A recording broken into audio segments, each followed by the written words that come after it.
But I think that's the beauty of it. When you create a matrix like that, that seeks to indulge in all this Baroque-esque intricacies between meaning and symbol and ritual form and all this, it really sparks to life the entire process. Salutations, listeners, and welcome back to Glitch Bottle, the podcast where we uncork the uncommon in magic, mysticism, and the generally misunderstood. I'm Alexander F., and today we're so excited to talk about Slavic demonology and creating magical systems with artist and practitioner Łukasz Grochocki.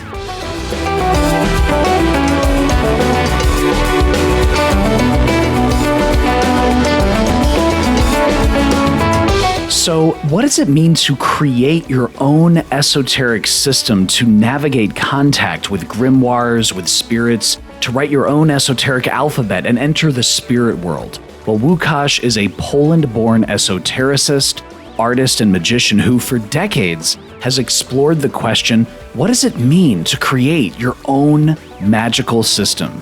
Łukasz's inspirations include Aleister Crowley and John Dee, and he established his own system, the Order of the Fire Fountain, where he explores his Slavic heritage by exploring and incorporating Slavic demonology, mythology, and magic. Łukasz's magical system draws on grimoires and magicians of the past, but it also includes his own inspired magical language and pantheon and other alphabets and correspondences and ceremonies. Łukasz's powerful visual and musical artistic expressions also channel the esoteric force of his magical system. Throughout the podcast, we'll definitely have images if you're watching on YouTube, so make sure to check that out. And for grimoiric and Solomonic magicians who practice traditional systems, what's so beautiful is to see individual practitioners over time developing their own idiosyncratic system and variations. And Łukasz is a perfect person to ask about how one can forge their own magical systems in the fires of the past and temper them in the flames of novel introspection and research. Also, as always, a huge thanks to each and every Glitch Bottle patron on patreon.com/glitchbottle for your wonderful questions and insights for Łukasz and for your support. Without you, the patrons, the podcast would not exist and continue to grow. And now to help us uncork the uncommon, let's welcome Łukasz Grochocki.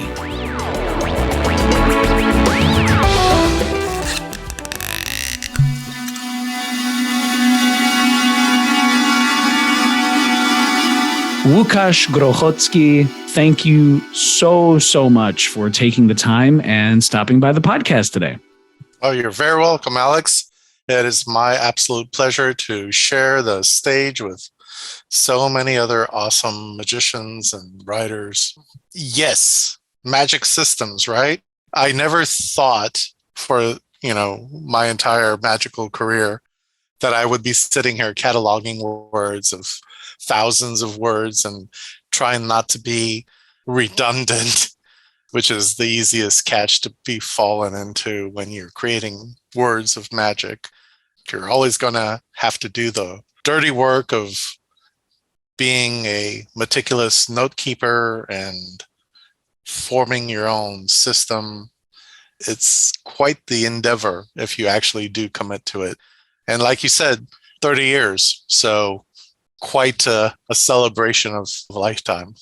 You have had quite a journey, quite a life experience. And can you share with the listeners, Łukasz, a little bit about your past and your first exposure to Catholic magic and Slavic spiritual esoteric tributaries? Like, take us back and share with us a little bit about your journey. Things really started with my grandmother, my father's mother.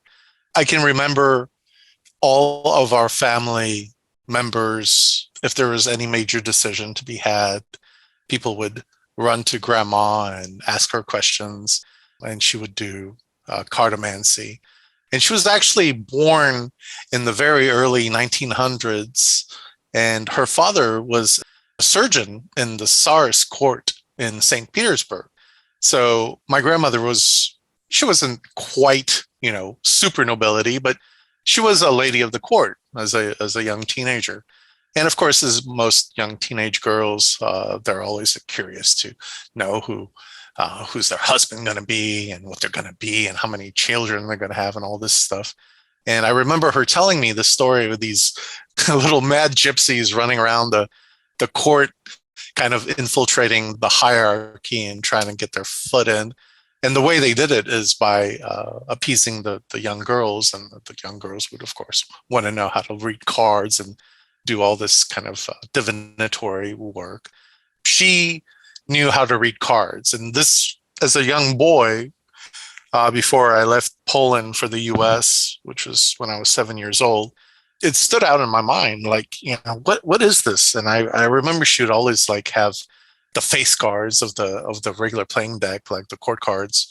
She'd be like, okay, this represents this guy, and then this is this girl, and she's dark haired, and this is a blonde, and all this. And I was like, that's kind of cool. Like, we can be symbolized by a system of cards, which in the playing cards, you only have three face cards, which is Jack, Queen, King, versus the tarot, which you have four. I was just so fascinated that each card has a meaning and they can be ascribed to personalities and people.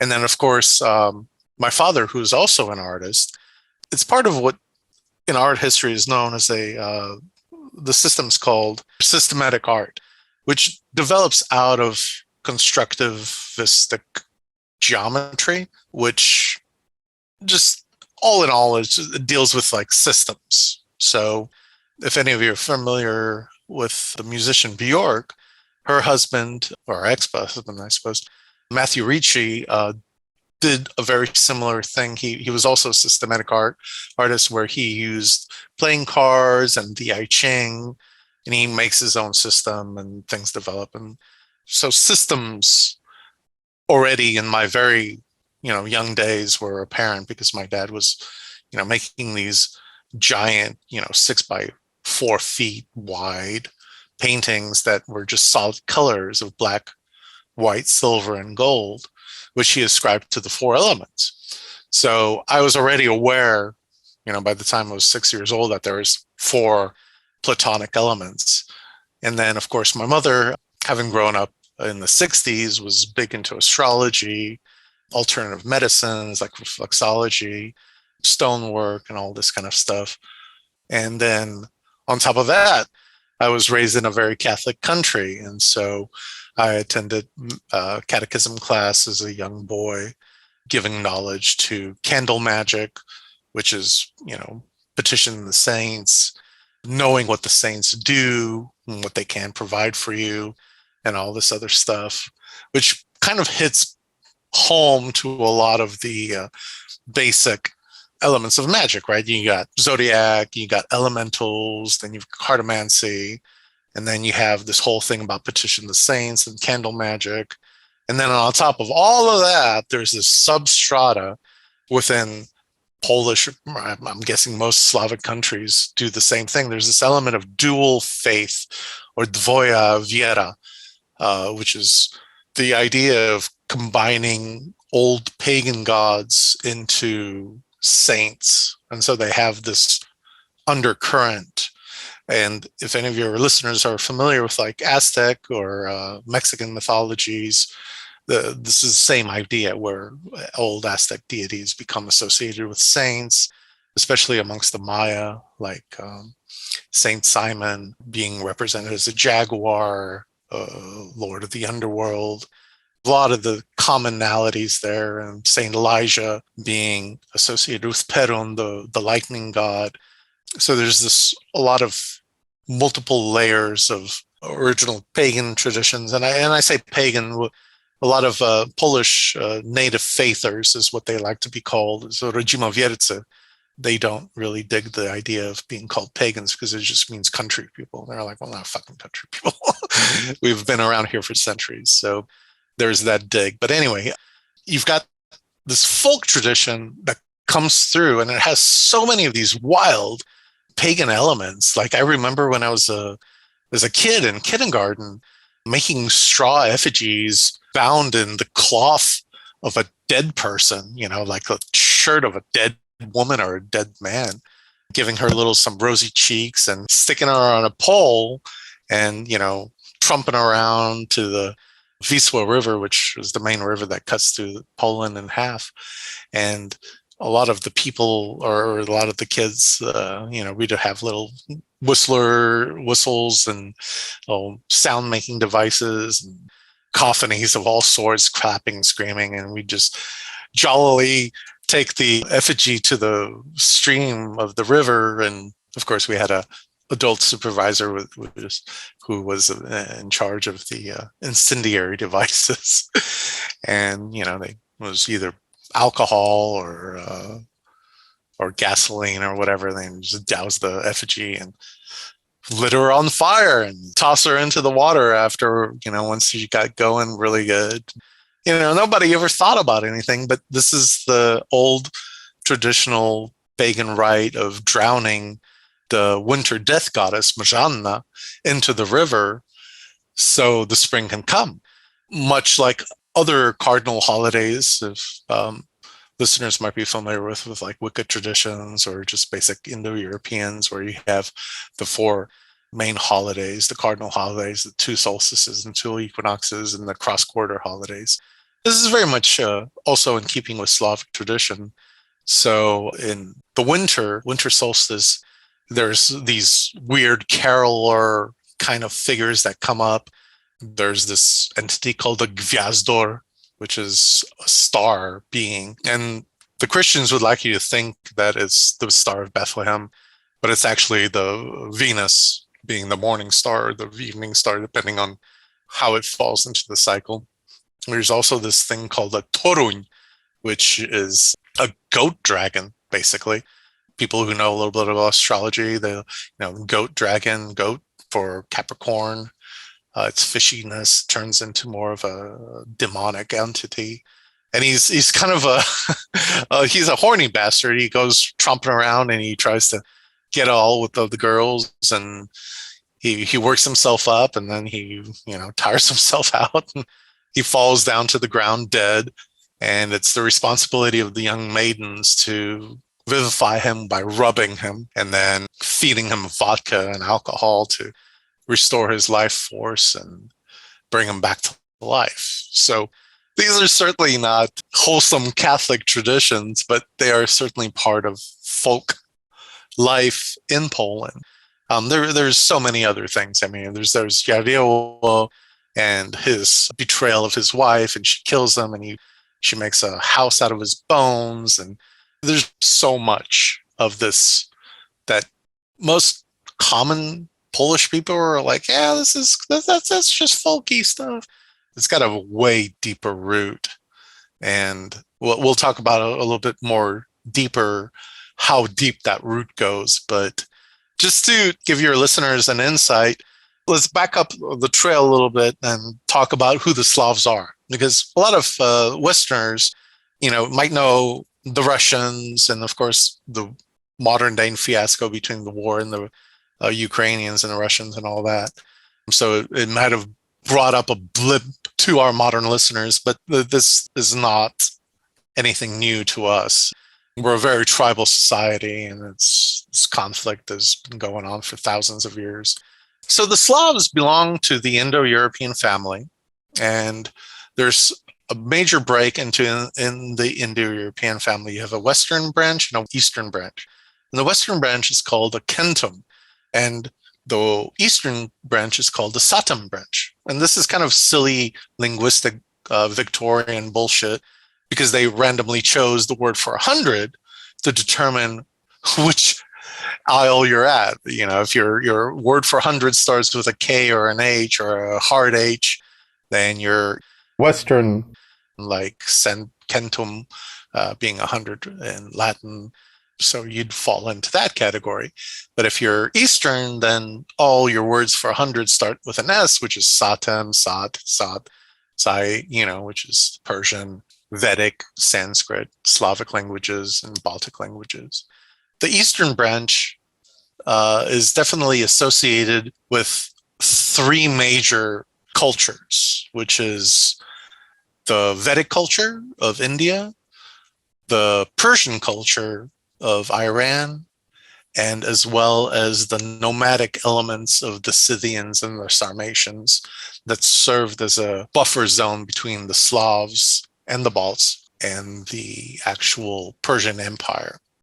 So, to the point, if you look at early Slavic mythology, you find a very strong point of dualism. There is a black god and a white god. And this goes back to Titmar, who wrote from Germany in, I want to say, the early 1200s, maybe 1100s. And he attested this worship of these two dualistic gods, this black god and white god, Chernobog and Białybog. And if any of your listeners are familiar with Fantasia, there's that big demon god, and he's called Chernobog. Well, that's the black god. So Disney took a little bit of our mythology to make his presentation. Chernobog and Białybog is very similar to the Persian notions of Ahura Mazda and Angro Mainyu, who are this dualistic opposing pair. Now, whereas in Persia, these are very absolute, right? They're like very starch, like, oh, I hate you, I'm going to destroy you. And there's this very negative and positive conflict between the two.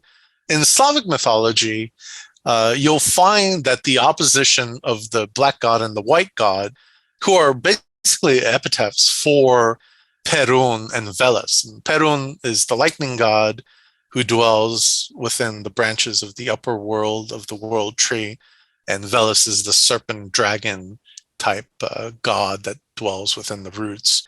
This is very in keeping with the tripartition of the universe of the Indo-Europeans. You have the upper world and lower world and the middle world of the people. And then, we do our stuff, and then there's the influences of the gods of above and below. Also, a fun note, in Slavic mythology, when we refer to the upper world, is the same word that was used to transcribe in the Bible for Eden, which is Rai.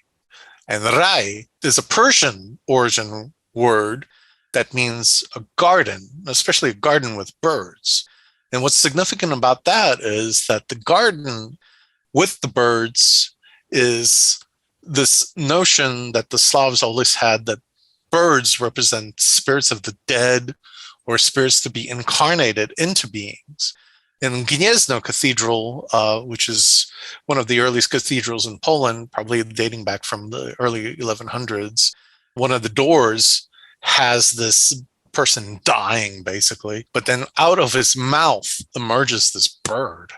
And a lot of people are like, what the hell is that? Well, it makes perfect sense, because they're representing this idea, this notion that the birds are carriers of souls. And if you go back to that Rai root, you'll see how in the upper branches of the world tree, and these are birds, and these birds are actually meant to be incarnated into human souls. They're human souls meant to be incarnated into human bodies, and they come down. And of course, once they incarnate and all that good stuff, they live their lives, they die, and they go back into the underworld, which is the realm of Veles. And Veles is really cool because Veles is a lord of magic, incantations, oaths, cattle, wealth. He's very much a very similar entity to Pluto in Roman mythology, very much like Hades of the Greeks. So there's this element of wealth, which is represented by cattle, and then people who have died are often called the flock of Veles, and they're associated with the stars. So this goes back to, of course, all this wonderful symbology of the Egyptians and other earlier people who the stars are souls of the dead. So this has a wonderful tie-in into a Middle Eastern mythology. But ultimately, I think it deals with a primal, I'm going to say Persian root, but I don't want to overemphasize the Persian element, because I think something along the lines, we split up 5,000 years ago between our branches and everybody else's. So I think there's something that is just primal in our mythology. And people like Gestor and other Slavic scholars have noted that it's not necessarily the tripartition of Demozel who has these three functions of the cosmos and the world. It might draw back on something older, especially the rivalry between this upper world and lower world. You'll see it in like Indra and Varuna, which Varuna itself is very close to Veles. Both have this idea of being enclosed. And then, of course, in the Vedas, Pereyanya appears as a weather and lightning god. And in Slavic mythology, this is very much Perun. It's the same idea. So you have that entire underpinning of culture and tradition. And then, of course, just to make things a lot more interesting, you have the Gnostic element. So if your listeners are familiar with the Gnostics, of course, Nag Hammadi and all this good stuff that came out of Egypt, well, it spread into Greece, and a few centuries later, it went into Bulgaria, which is just right next to Greece. And you have this Bogomil heresy that came around in the early 9th century and the 10th century. So Gnosticism was well alive in the Eastern European part of Europe via Bulgaria. And there you have this idea of this dualism between Jesus and Lucifer. And the Bogomils thought they were twins. So you have the twin of Jesus and Lucifer. They also called him Santa El, which appears later in the grimoires as well. So there's an interesting link to that early Gnosticism and then the later grimoires that appeared in Germany, as well as to the further west. There's some area for scholarly research, for sure, to know exactly what those two currents melding became later on. But anyway, Gnosticism, huge element, dualistic, which reflects back on Slavic mythology, because then in Slavic mythology and folklore, you have these silly tales of the devil and the god. And the devil and the god always have this antagonistic Tom and Jerry kind of silliness. Like, God went out and he did something, and then the devil came back and he fucked it up, and then turned around and God had to fix it, and vice versa. The devil did something and God had to fix it. So there's all these silly stories about the God and the devil. One of our kings in the early 1400s, who was actually Lithuanian, the great Polish-Lithuanian Commonwealth, Jagiełło, which actually, to your listeners' interest, the last pagans in Europe were Lithuanians until they had to convert in the 1400s because of the joining of the Polish Commonwealth and the Lithuanian Commonwealth to make the great Duchy of Poland and Lithuania. 1500s, pagans are running around in Eastern Northern Europe. Jagiełło famously said when he converted to Christianity, because he was a pagan, when he married the Polish queen, he said, "Keep the stump of the candle for the devil and light a new one for God." So, there's this wonderful relationship between opposition that is not so destructive, but it tends to fulfill one desire from the other, and then leads to creation and the manifestation of other things, such as humanity, nature, the spirits, and all that. To that very point, Łukasz, we have a listener question for you from Peter H. And Peter is asking and saying, we always hear about grimoires in Latin, Greek, Hebrew, and Arabic, but when it comes to Slavic demonology, are there specific Slavic grimoires or rituals that go back hundreds of years? So, Peter, thank you for the question. I will say this: there is no grimoire, unfortunately. There have been modern remakings of folklores into postmodern grimoires, much like the Necronomicon, but unfortunately, there's nothing ancient that we can tap into as far as books go, because the Slavs were, well, I don't want to say they didn't have a writing system, because There's many travelers that have gone through the ancient Slavs in the 10th century and have encountered writing, especially writing upon idols, and they often make the notes of slashes and marks to represent their deities. So there was a wide writing system, and I have my own pet theory about that. But honestly, there isn't any grimoires that we can do now. However, there is a major ton of folk traditions. And one of the main problems is that you have to look at the sphere of influence of the Slavic people. You have them in the Balkans, you have them in Central Europe, and then you have them in way the hell out there into Siberia. So it's super hard to define any particular practice for that entire group. I mean, imagine trying to develop a grimoire for people that have ranged from anywhere from Mexico all the way up to Alaska. So even further, if you look at the time zones of the Russian country, are huge territories, and these involve native people such as the Tartar people. You have many migrants, Mongols. Then you have in the south, you have the Greeks. And then in the west, you go as far as German influences. So there's just no way that a singular system could be encompassed by such a wide, huge girth of territory. So it's all very tribal.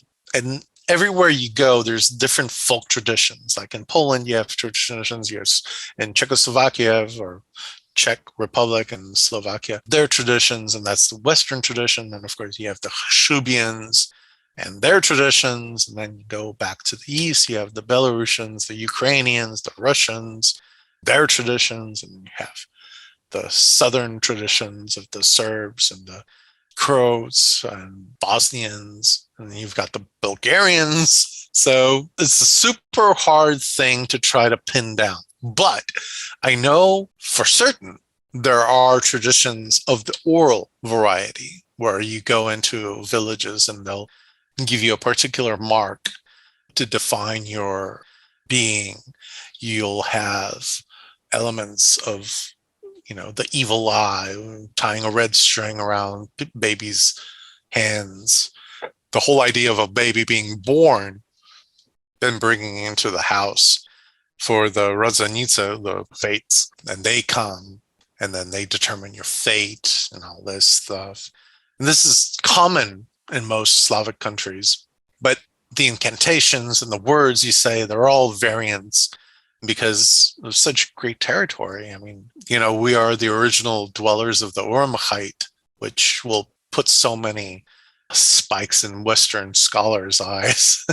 But it's true, like it or not, the Slavs have been there in their same territory for over 10,000 years. The migration pattern of the Victorian era, people like Maria Gimbutas, is accurate, but it totally misses the mark when it comes down to how long we've been inhabiting the same area for tens of thousands of years, not only just 3 or 2, which modern scholars just push the Slavs back to maybe like the 5th century AD, which is absolute bullshit because you have people such as Herodotus who were writing in the early, I believe, like 5th century BC. He mentioned that there's these people called the Scythian farmers. Well, who the hell is further than Scythians up north? So of course that had to be the Slavs. So we're well established there for a long, long time. And the reason I make it a point is that you read such silly things coming out of Western scholars from the Victorian era about the Slavs, and even in linguistic comparisons and trying to form the hypothetical Indo-European language. J.P. Mallory, of course, they did a really good job, but they chose 10 languages to be the elements of comparison, and only like 2 were Slavic. Oh, not even Slavic. It was just, I believe, it was just Baltic and Russian, and versus like German and French and all this other stuff. The Slavs were way further into the European sphere of influence that the scholars would like to accept. This leads directly to Slavic demonology, which you've intimated on and touched on. And to that very point, we have a listener question for you from Lily Kress. And Lily is asking and saying, "Hi, Łukasz. My mother's side of the family is Slavic, and I've been fascinated about Slavic demonology for the longest time. Could you please just lay out the foundations of Slavic demonology? Is there a hierarchy of spirits, or what are the basics for someone to understand about Slavic demonology?" It's a wonderful question, Lily. So there's two things. On one side, there's no hierarchy. I believe that the Slavs were very much akin in their understanding of genius loci. I think everything was all about the genius loci. And this is an element that focuses in my own personal magical practice. It's all about the genius loci. And I will harp on this for the rest of this interview. But to know the spirit of the place is fundamental in your working. It's absolutely ridiculous to try to, according to Slavic tradition, to invoke a spirit of any other hierarchy or a worldly view, like be it like a Hebrew or from the traditional grimoires, or in a place of another spirit. It's just, to the Slavs, it's mind-blowing and also disrespectful, because that's their place. So backing up a little bit. So there is no hierarchy. However, I believe that there's a realm of influences.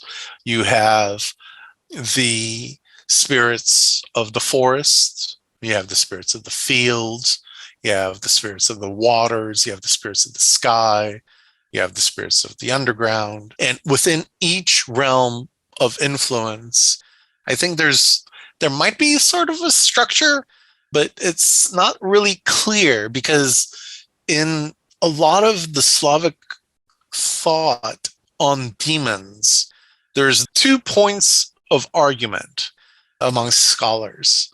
One is, do the spirits or the demons come from former human souls? And the other is, were they there already, pre-existing humanity? And it seems that there's kind of 2 things going on. One is definitely the spirits of the dead play a huge role. I mean, a lot of your listeners might be familiar with the vampire, but the vampire comes from the old Slavic word ompir, which is a frustrated human spirit who has passed on, but has not fulfilled its destiny. And there's another relative spirit called the striga. That is a female succubus vampire type entity.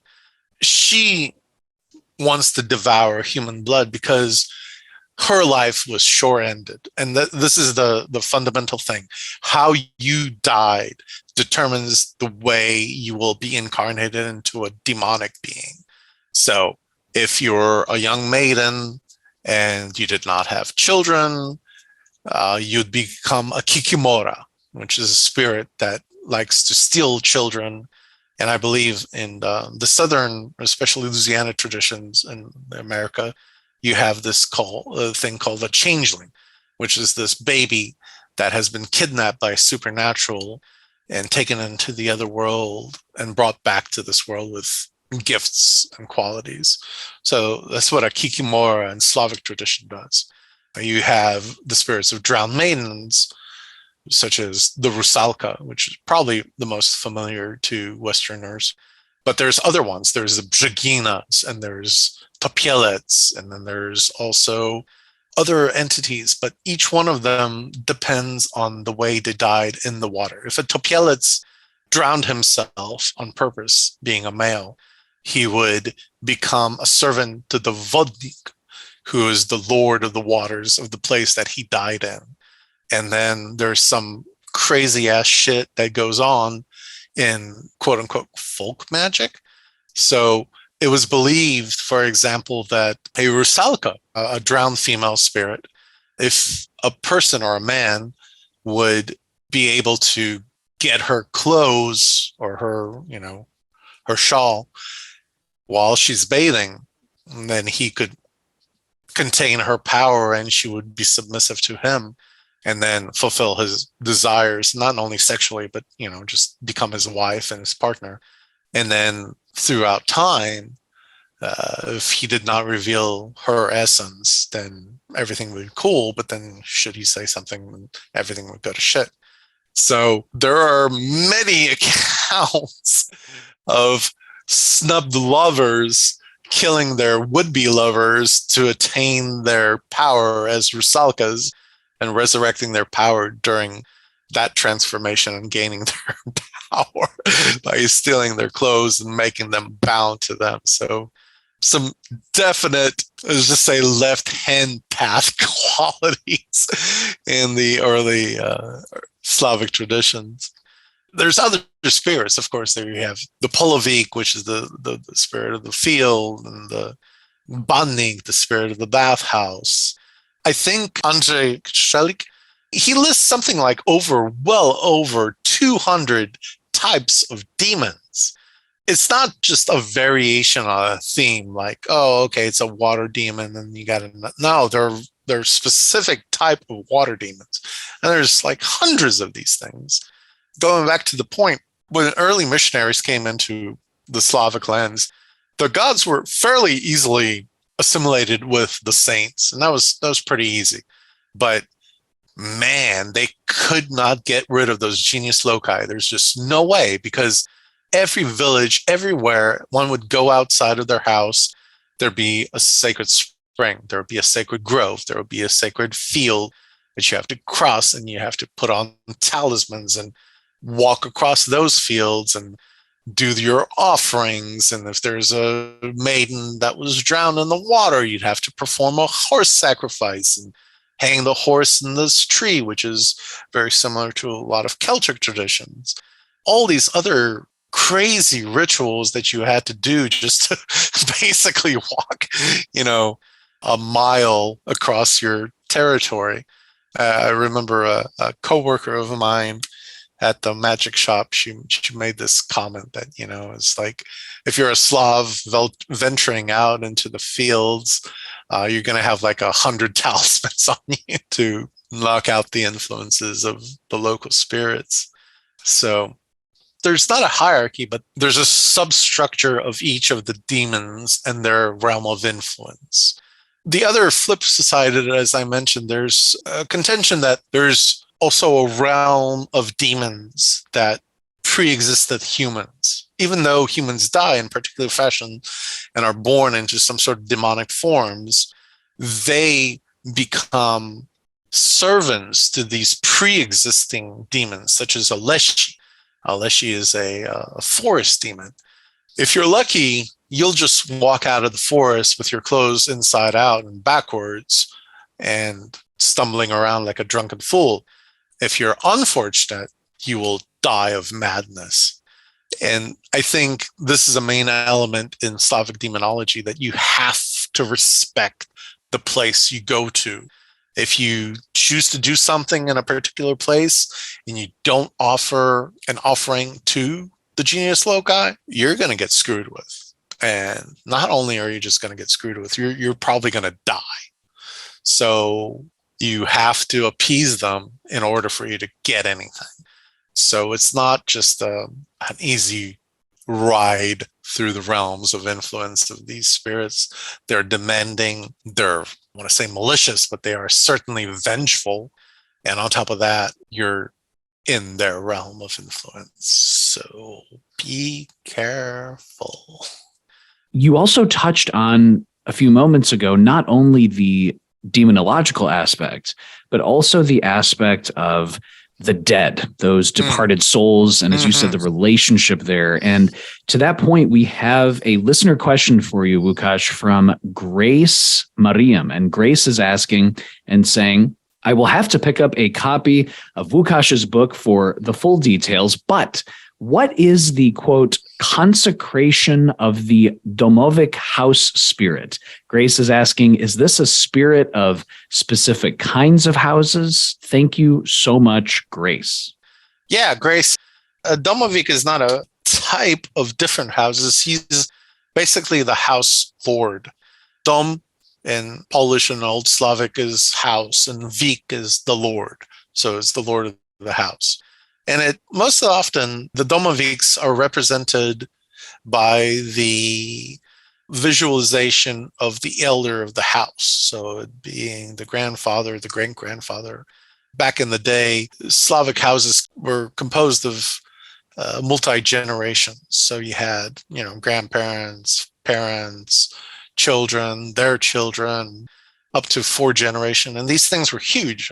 They're very similar to long houses of the American Northeast Coast, such as the Algonquins and the Iroquois.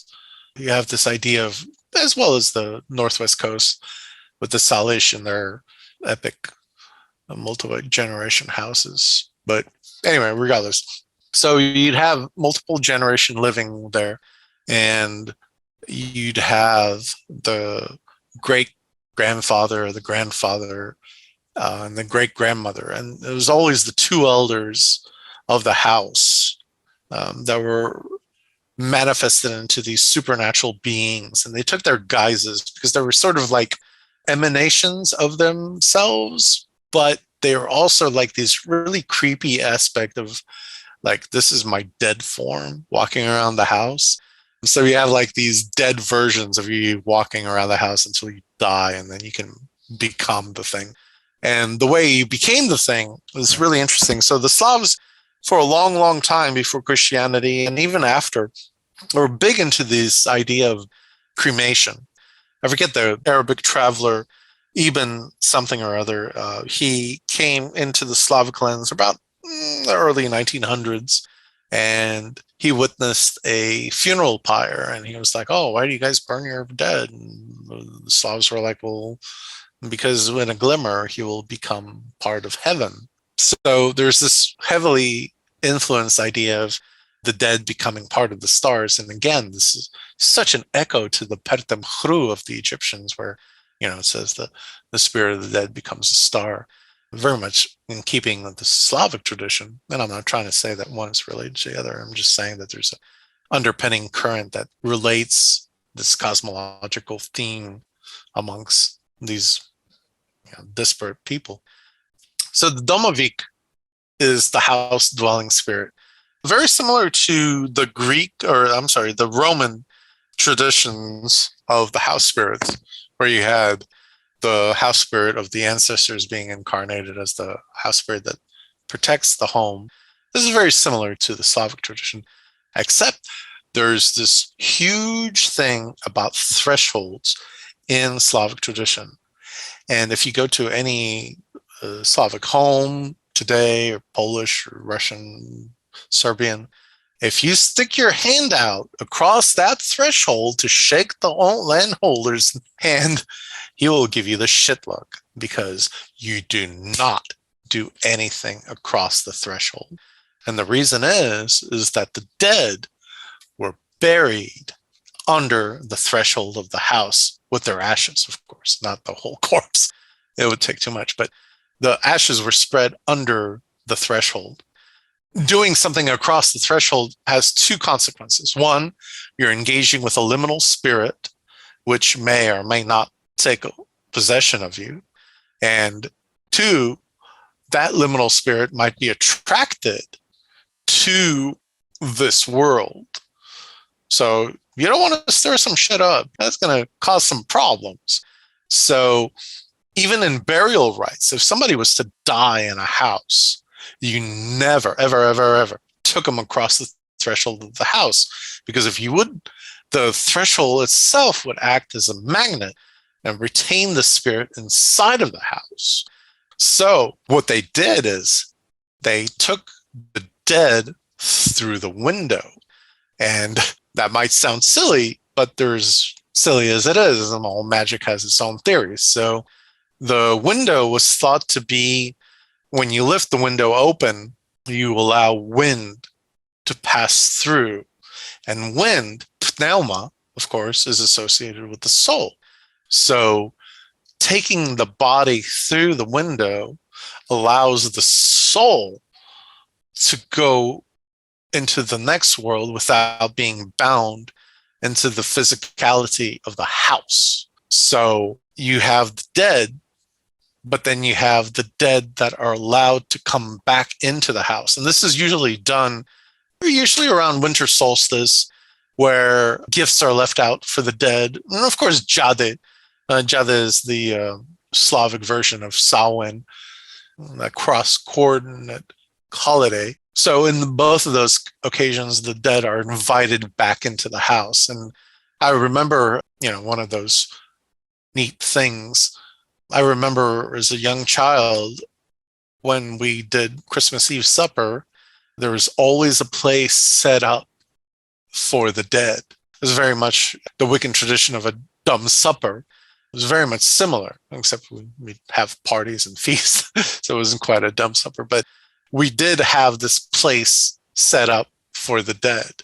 And moreover, we would leave the door open for the spirits to come in, even though it's, cold as shit. But the spirits would come into the house to inhabit and dwell amongst their relatives. And Mickiewicz, the famous Polish bard, he wrote this incantation, co to będzie. What will be, the spirits come forth. So the dead are always present. And of course, if you go to Poland or any Slavic country during the Feast of the Dead on November 1st, you'll experience something supernatural, because those graveyards, much like in Louisiana, are above ground, and they're not just like little dinky old graves on the earth. They're massive, buildings. You go out and you feast with the dead. You offer them your spirit. And you talk to them, of course. Tell Granny how you're doing and ask her for all sorts of favors with the underworld gods. Of course, the Catholics wouldn't say that, but ask Jesus for his help and all this stuff. But there's a strong link to the two realms between the now and the hereafter. So, Łukasz, as you mentioned, in Slavic magical traditions, location matters, and also where your ancestors come from absolutely matters, compared to, say, generic spirits that we might see in the grimoires. That location is not the foremost consideration in terms of a specific part of the world, but more of a location about, a quiet place, etc. So given that, we have a listener question for you from Mikhail J. And Mikhail is asking and saying, my father was Polish. Are these spirits in the mythology, Łukasz, more specialized for Slavics? Would they be good for those with this bloodline? Yeah, Michael, I believe so. I think there's two things. And I was asked this in a conference a couple of years ago in St. Louis, and somebody had made the mention when I was talking about Slavic demonology, and they were like, is this something that we can use ourselves? And I'm going to burn some buns here and say, no. If you're not in the place and you don't have the bloodline, don't bark up that tree. It's not yours.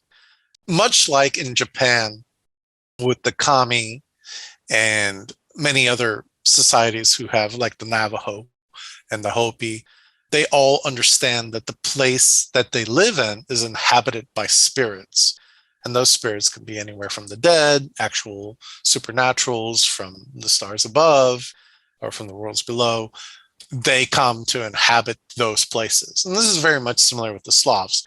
We believe that all places have a spirit, and those spirits, like I mentioned before, are incarnation of other humans. They could be supernaturals by themselves, but they are bound to a particular site. And so working with Slavic demons, unless you're in a Slavic country, just makes absolutely zero sense. I'm sorry. You can't do it. It is true, you could do devotional works with gods. There's absolutely nothing wrong with that. You could call them Perun, Veles, Wada, Stribog, and all the group, and it's all cool, right? You're doing your devotional practice. But If you're wanting to engage with the spirits of the place, you just have to be in the place. You can't call Mount Rushmore in Texas.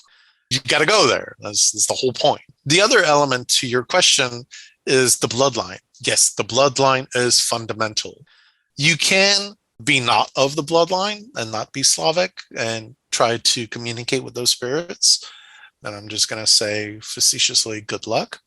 We recognize and they recognize the lineage in our blood, especially if you actually do spill the blood as a blood sacrifice to the earth, which is a very ancient tradition. You cut whatever part of your body and you allow that blood to seep into the earth and acknowledge the earth, and it'll acknowledge you. So it's not for everybody, but it is true. There is something that binds you to the place with your blood that makes a unique contact. Just like I wouldn't necessarily worship Thor because I don't have a Nordic bloodline. It tends to go into those weird tribal elements of Indo-European society where you can't just hop and skip around and it's all good.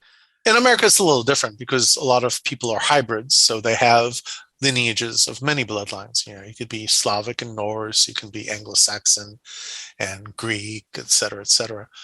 So that allows you to kind of tap into more of the varieties of spirits you can attract via your bloodline. But specifically, if you're dealing with Slavic spirits, it's a good idea to be a little bit Slavic. Although I will say this, that I don't think there's a huge difference between elementals and a lot of the Slavic spirits. I think you can kind of boil them down to the same hierarchy. You have your nymphs, which are like your Lursalkas, your Brzeginas, and your Vodmings, although each one of them is a little different.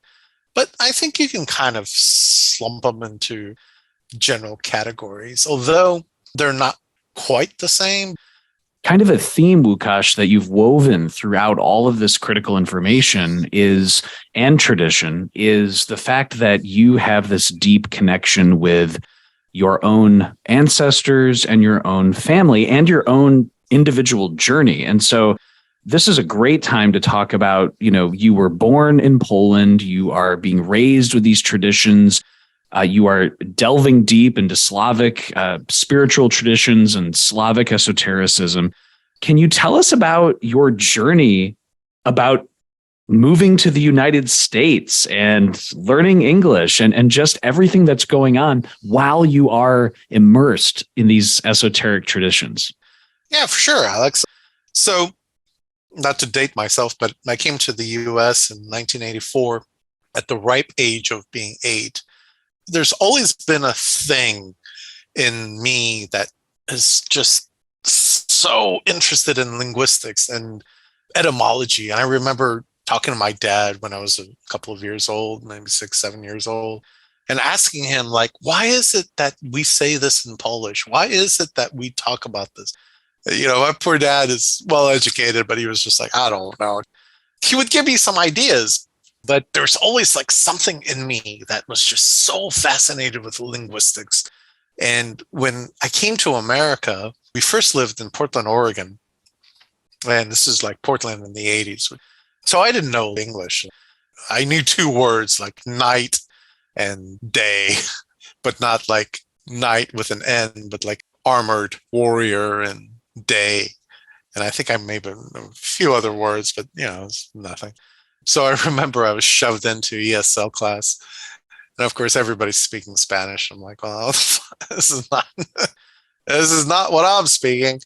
But I do remember in those early times in Portland, there were a bunch of hippies over there. So they would celebrated Native American holidays and Japanese holidays. I remember there was a kite day. And I was like, what the hell is a kite day? And everybody would go out and fly kites and shit. And I was like, holy shit, you're all flying kites. But one of the things I remember my ESL teacher showed me was a book of Native American traditions, which is super weird. You don't show a first grader, whatever, second grader, book of magic. And he showed me this book, and it talked about how the Native Americans went on vision quests, and how they would go off and do this entire ceremony by themselves and gain their magical names or their tribal names. That played a huge role in the awakening of the Native American spirit. I thought it was really cool. And also, we're living up in the Northwest, so the Salish tradition, the Haida, and all that with the totems reverberated on me. I was like, holy shit, that's really cool, like that is something I can get into. And, to this day, I have a tattoo of a raven, a Salish raven, has trickster spirit. And yes, I am a trickster spirit. So after a while, my parents moved around trying to find a good location in the States. And we ended up in New York City. We try to kind of stay away from a lot of the Polish slums, kind of do our own thing. One of those things was really cool because my dad was an artist. So New York City is a huge place for museums, right? And you got the Guggenheim, you have the Metropolitan Museum of Science, or the Natural Museum of Science, you have the Metropolitan Museum of Art, you have the Contemporary Art Museum, so many museums in New York City. And so, of course, he would drag me through all those. But as soon as he took me to the Met and we walked through the Eastern, or the Middle Eastern section, I was just like, this is where I need to be for the rest of my life. There was a particular room, I don't know if it's still there, or not, but there's this room of like these Sekhmet statues. And there's like, I believe like 4 on each side, bigger than life. They were like over 6 feet tall. I was just like, this is so cool. And I would look at the polishing and the craftsmanship of these entities. And I was like, this is something that I am going to remember and be a part of. And I remember I would come back because as a student, I could hop on the A train from Queens to New York City or Manhattan right after school. And I'd spend like a couple of hours just hanging out and studying these hieroglyphs and looking at these ancient things. And I was like, man, it spoke, man. It just spoke to me. And I was like so enfueled by them. So I remember I would take my little drawing pad and I would like sketch hieroglyphs. And I remember, this is a little side story. I remember one time an actual Egyptologist was walking through the wing and he saw me sketching, and his name was Leonard Lasco. And he was all like, hey, what are you doing, kid? And I'm like, yeah, I'm just drawing these things. So he kind of like had a little conversation with me. And I was like, well, what do you think of Abydos and the birth of Osiris's chamber? But I spoke the actual Egyptian, which was Eosir. And he was like, no, it's pronounced Osiris. And I was like, no, it's called Eosir. And he just looked at me like, yeah, kid. And then ironically, like maybe 30 years later, I met him. He was at a Coptic festival in Houston, and he was presenting, these things about Egyptology. And I was like, hey, man, did you talk about Heka? And he's like, no, that's just too deep. And I was like, what are you talking about? Like, Heka is the thing. Heka, for all your listeners, is like the magical force of existence.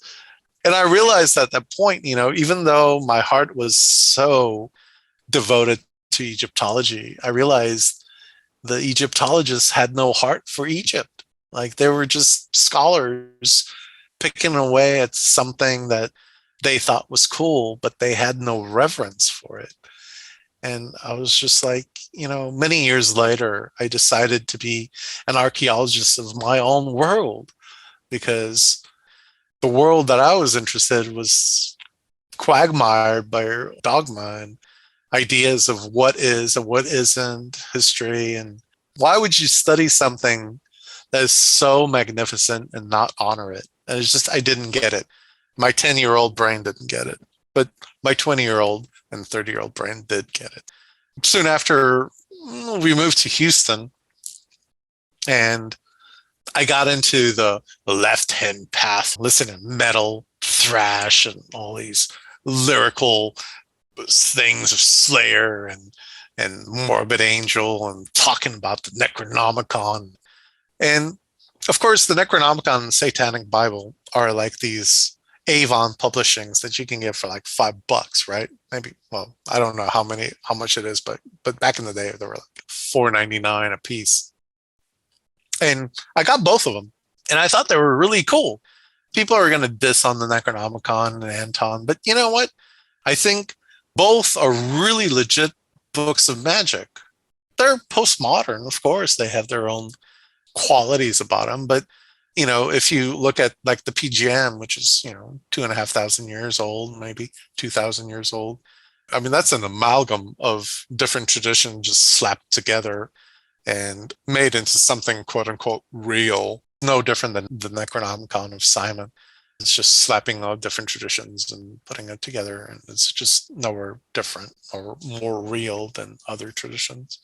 That was one. And the thing that actually really intrigued me about the Necronomicon, and having such a strong Egyptian knowledge, and of course of the PGM, I saw like this really cool relationship between the Sumerian incantations, which are pretty solid, like Samuel Noah Kramer and King, many other authors that are quoted as part of the bibliography in the Necronomicon are legit, so it's real. It's just taken into a different context. But anyway, I saw within those like barbaric words, as the Greeks like to call it, magical voices, I saw like this really interesting trend of these vowel combinations.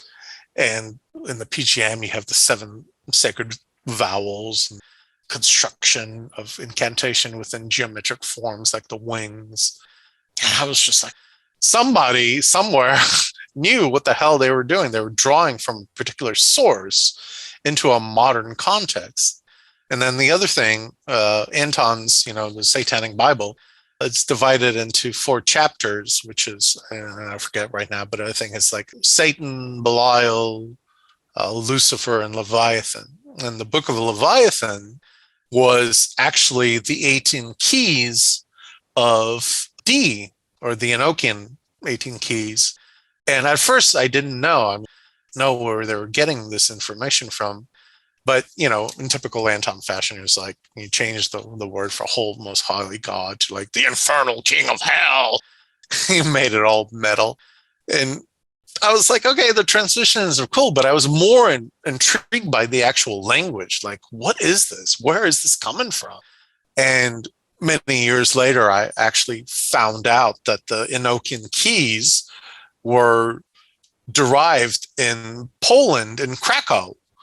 Are they contacting some sort of spirit that was of the place that they're talking to? Is it an angel? Is it a demon? And just blew my mind. Like, this is from my people. Because you don't do just a conjuration session and don't expect any genius loci to infiltrate.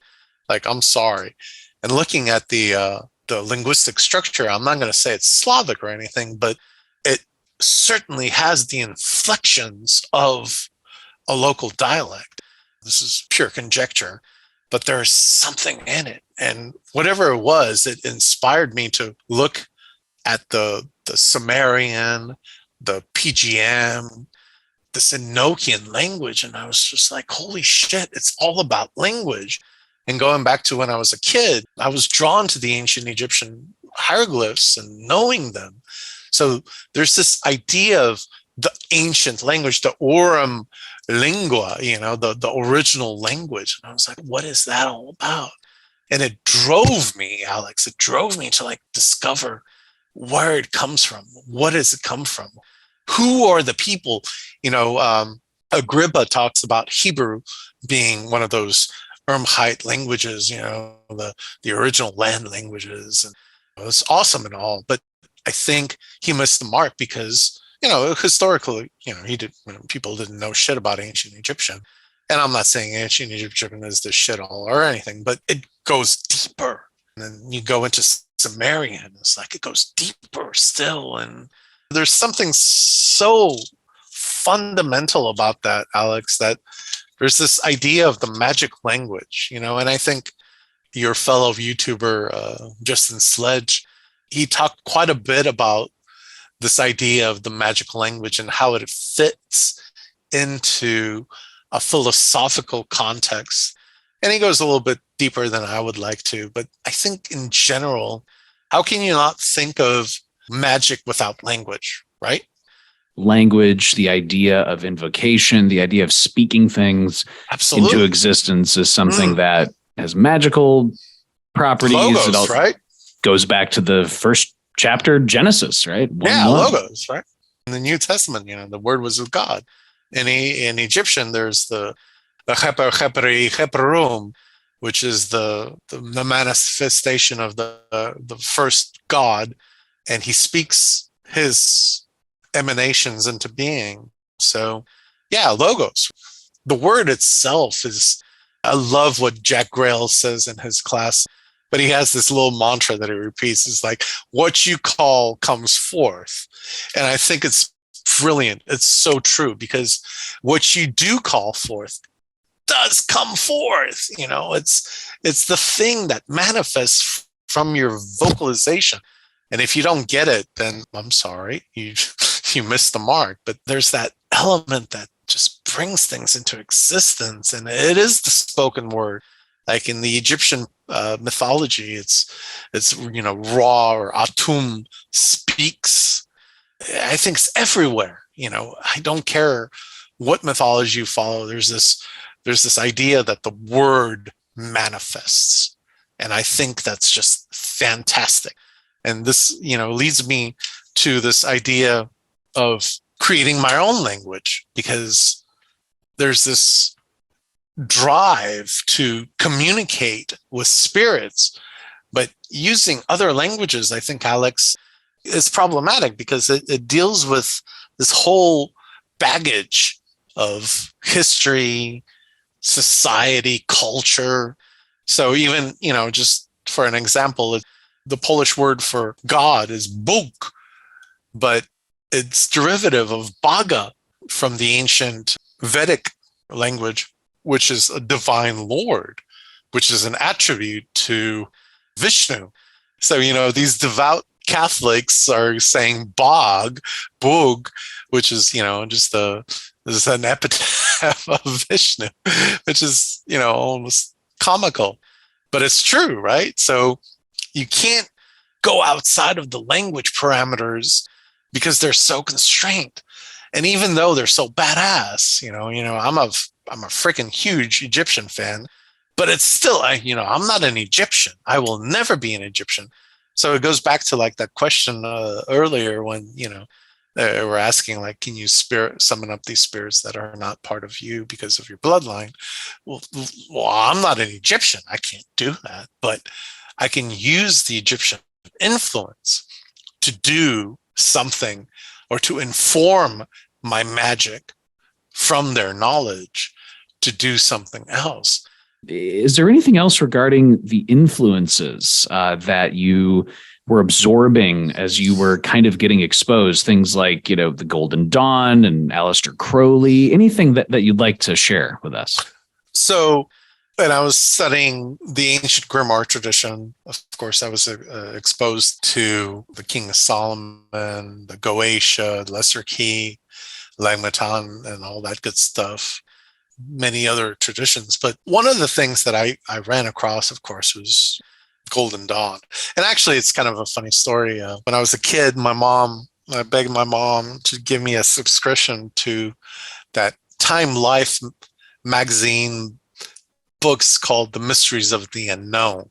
One of those books was called The Secret Sects and Occult Orders or some shit like that.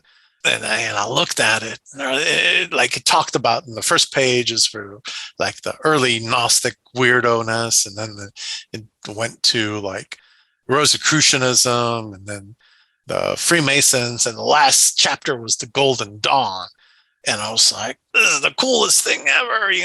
They're trying to bring these currents together, and Westcott and Mathers, and of course Crawley later. And I was like, oh, this is so cool. And then I, of course, got into Crawley because he's such a raunchy old crotchety bloke. And I couldn't help but to be fascinated with the system. And at one point, I read his books, of course, and Vision in the Voice is one of my favorites. The scrying that he did on the 18 keys. And I realized that all this fucker was doing was reimagining himself in the role of these former sages and coming up with his own system. Very much armature on the Egyptian system, like I was fascinated by. And in my early 20s, I was like, why can't I? Come on, right? Why not? I'm creative, I'm intelligent, I know shit. I have probably more original source material than he did because of modern science and archaeology. So why shouldn't I? And it was sort of like it was me very much going back to that Slavic mythology where you have the black god and the white god, and they're not like evil and good and they're trying to strike each other down, but it was just like an initiative or an incentive to do something. And I found this idea of creating your own system really badass. And at the same time, of course, I read a lot of Lovecraft's mythology and his dream works, and I thought, this dude is like just tripping out and writing about his dreams and creating a whole pantheon about his dream gods. And then, of course, that was based on the earlier works of other people. And I was like, why not create my own system? I have the knowledge, I have the experience, so why not? So, Łukasz, you've been talking about and sharing with the listeners your incredible journey, how you initially got into esotericism, and also just the basics of Slavic demonology, all of this incredibly vital information. And I really appreciate the context that you're sharing. And all of this kind of informs an idiosyncratic, personalized system of magic that you created called the Order of the Fire Fountain. Can you share with us a little bit about the birth or the genesis of the Fire Fountain and perhaps a university metaphor that you have that can help inform this? I'm glad you used the word inform, because I think much of the relationship between magic and art deals with that term. My college professors would often say, what you study informs your work. And I think this is the same in regards with magic. So the different systems you use, the different schools of magic, those all kind of inform your own personal practice. And I think that's a wonderful thing you said. I used to work at a magic shop, and I would always give this kind of little spiel to people and give them this university metaphor. So here goes.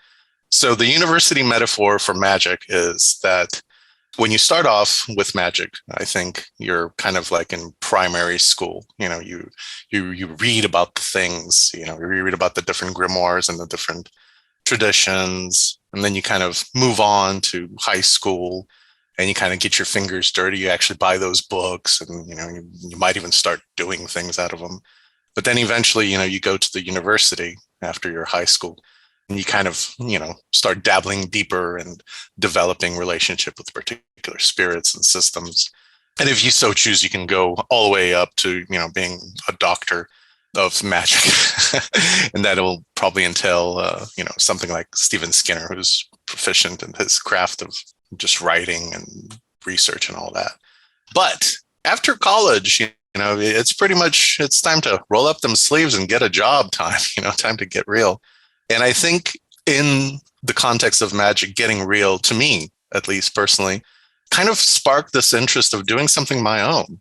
You have, spent many years researching and studying, but it's after a while, I think a lot of magicians I've talked to that have been practicing magic for well over, 15, 20 years. Eventually, we all kind of go that path. We sort of take things from different grimoires, things that we vibe with, and then we kind of give it our own twist on it.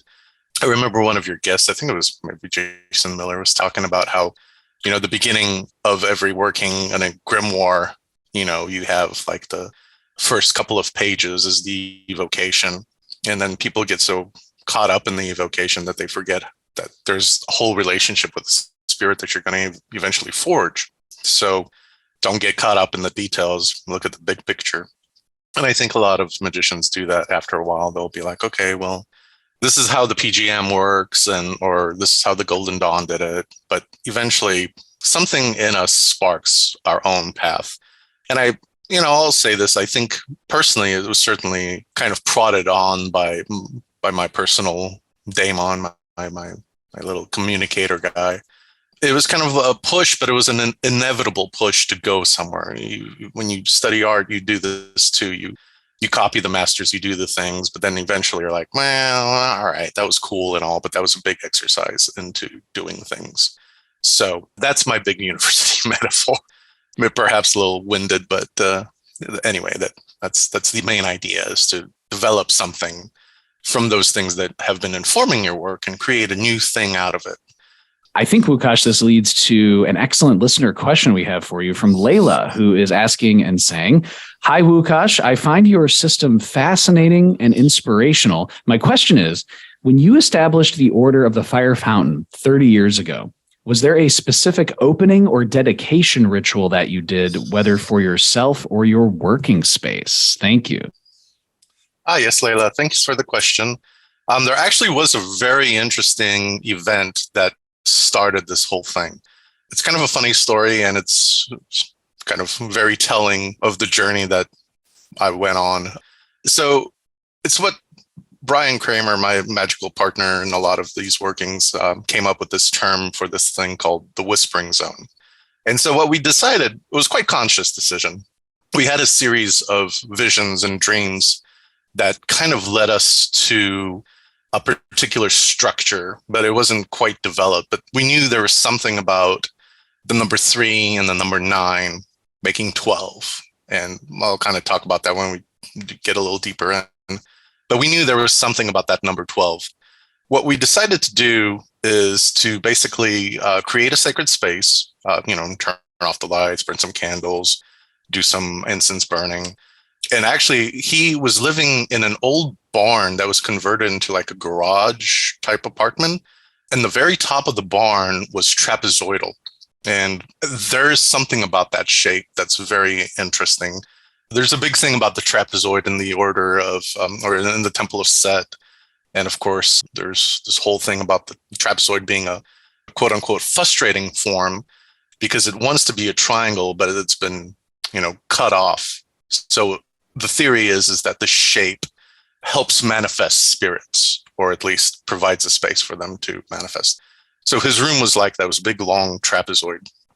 We did the whole thing, got into our mind phase. And what we decided to do is to do a series of scrying / path workings, maybe, where we would have the 12 names of these 12 things. We weren't quite sure what they were they gods, spirits, dimensions, etc. But what we decided to do is to name them. And the way we did it is we decided to basically take little, pieces of paper and jot down the sounds that we thought would create this, whatever it was. And we decided to not do something crazy like 20 letters or something. It was very simple, like maybe 1 or 2, 3 sounds at max, and closed our eyes, kind of channeled the energy and the forces that were conspiring around us. And he wrote some things and I wrote some things. And I remember to this day, it was one of the crazy things in magic, right? I wrote 3 letters and he wrote 4 letters. And we both looked at each other across the table. And I think we had like a scrying mirror there or something. It was a channel. And we both looked at each other and said, "Do not read this in English." And so I passed him my note and he gave me his note, and his note spelled PLAN and my note spelled THE. So the plan, right? It struck us funny, but it's one of those magical things, right? On one side, it's silly, right? It's the plan, right? This is what we're doing. We're making the plan. But at the same time, it kind of confirms what you're doing. So we kind of broke down the spelling, a little different. So it became THEPLAN. this became a huge thing, this Eplan. And it came out to be that this is our first deity, which I will share the story with in just a minute. But Eplan became a thing. And so we did the entirety, the rest of the 12 names. And then at the end of the session, we blew out the candles and got into our regular human mode. And we started analyzing this. And we were like, okay, well, this, because during the scrying session, certain pairs of sounds would repeat. And we thought that was kind of interesting, not because it was planned in any way, but it was just like, hey, this keeps popping up. There might be a theme. And so we went through the things and we edited out all the repeaters. Out of all the 12 god names, we got 36 syllables. And this was extremely telling because for the longest time, I was very much working with Deccan magic. And for your listeners, I'm sure everybody knows, but just for those who don't know, so a Deccan is a 10-day period within the year cycle. So the year is 360 days plus the 5. You have 36 Decans, which are 10-day weeks, if you want to think about them that way. And there's also a thing to be distinguished here that a lot of modern users of the Decans, and especially if you're looking at works from the Picatrix and even Agrippa's, 3 books of occult philosophy, there's a whole thing about Decans in there. But even Aleister Crowley in his Thoth Tarot deck, that he uses the minor arcana as those Deccan cycles as well. But here's the beef. I was doing Egyptian Decans. And what most modern astrologers are doing are just basically breaking down the zodiac month into 10-day cycles of 3. And this is nice for sure, but this is not what the Egyptians were talking about. Those Decans are not the same Decans as in modern astrology, just out there. Because we know for sure from, Sirius or Subtet in Egyptian was a Decan, and so was Orion. And Orion and Canis Major are nowhere near the zodiac belt. So they're not the same. So it's a whole fun thing of investigation and research I've been doing for probably more years than I've done anything else in my life. But what it was interesting is that there's 36 of them. And this 36 obviously rang the bell to me. Okay, this has to deal with a year cycle. Hindsight 2020, right? So you have 12 months, 36 Decans, you have the 3 per month. That obviously, rang some bells in my mind saying, oh, okay, this process, whatever we're doing, is dealing with time, and specifically the yearly cycle of time and circular time rather than linear time, which is a big thing, especially when I started doing more research into Mayan calendar magic. So what's interesting about that is that you have this calendar system that is sort of being constructed with these sacred syllables. And I kind of think of them sort of like root syllables and mantras. They have that same kind of power, at least in the Fire Fountain system. So we know we're talking about ritual calendar magic. Well, let's just kind of talk about time and the genius loci effect. So as most people, Westerners are familiar, you have the years broken down into seasons, right? Well, in the Northern Hemisphere, especially the higher up you are on the globe, you tend to see actually 4 seasons, right? And you have spring, summer, fall, winter.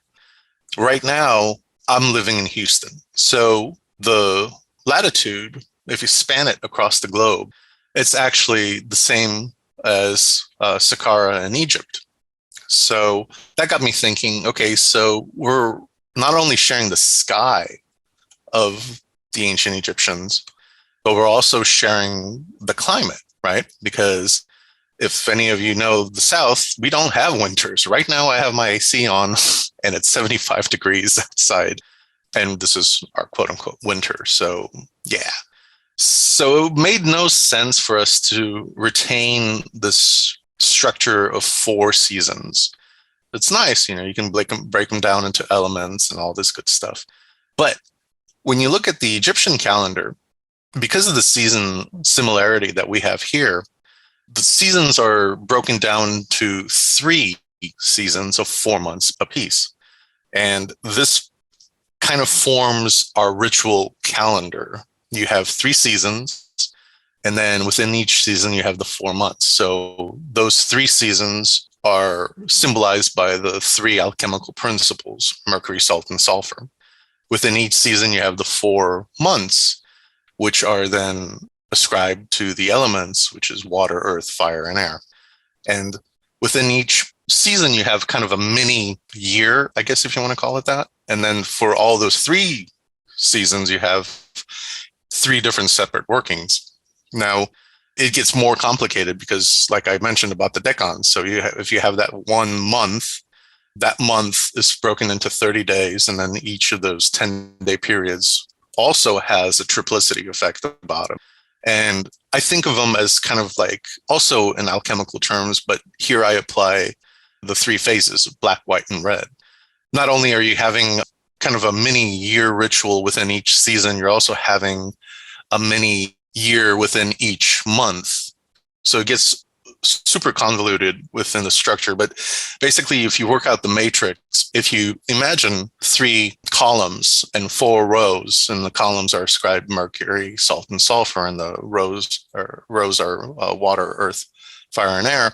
The first month would be mercury, water, and then mercury, earth, mercury, fire, mercury, air. And the next one would be salt, water, et cetera. You work out the matrix. So that's sort of like the symbolic elements that we use in the fire fountain. And when we talk about the chart and the alphabet, it plays out, and you can see exactly how that works on a logical level and visually. So within the 3 seasons, I was always fascinated by this idea of shape-shifting. And as the seasons go by, I thought to myself, well, perhaps within each season, we can ascribe some sort of animal-like totem to our transformational cycle, because the entire working is about creating a god form. This is the whole point of the fire fountain, is to create a god form and basically apotheosis, to become a god, but not necessarily in that silly kind of way, but more it creates. This is what the Egyptians called the sahu, which is your ritual body.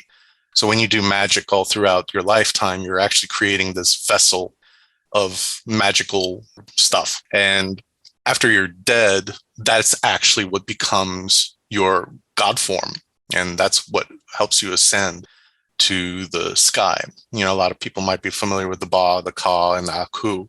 There's total 9 different parts of your spiritual body in Egyptian mythology. So that has a nice little correspondence between the calendar and the Egyptian tradition.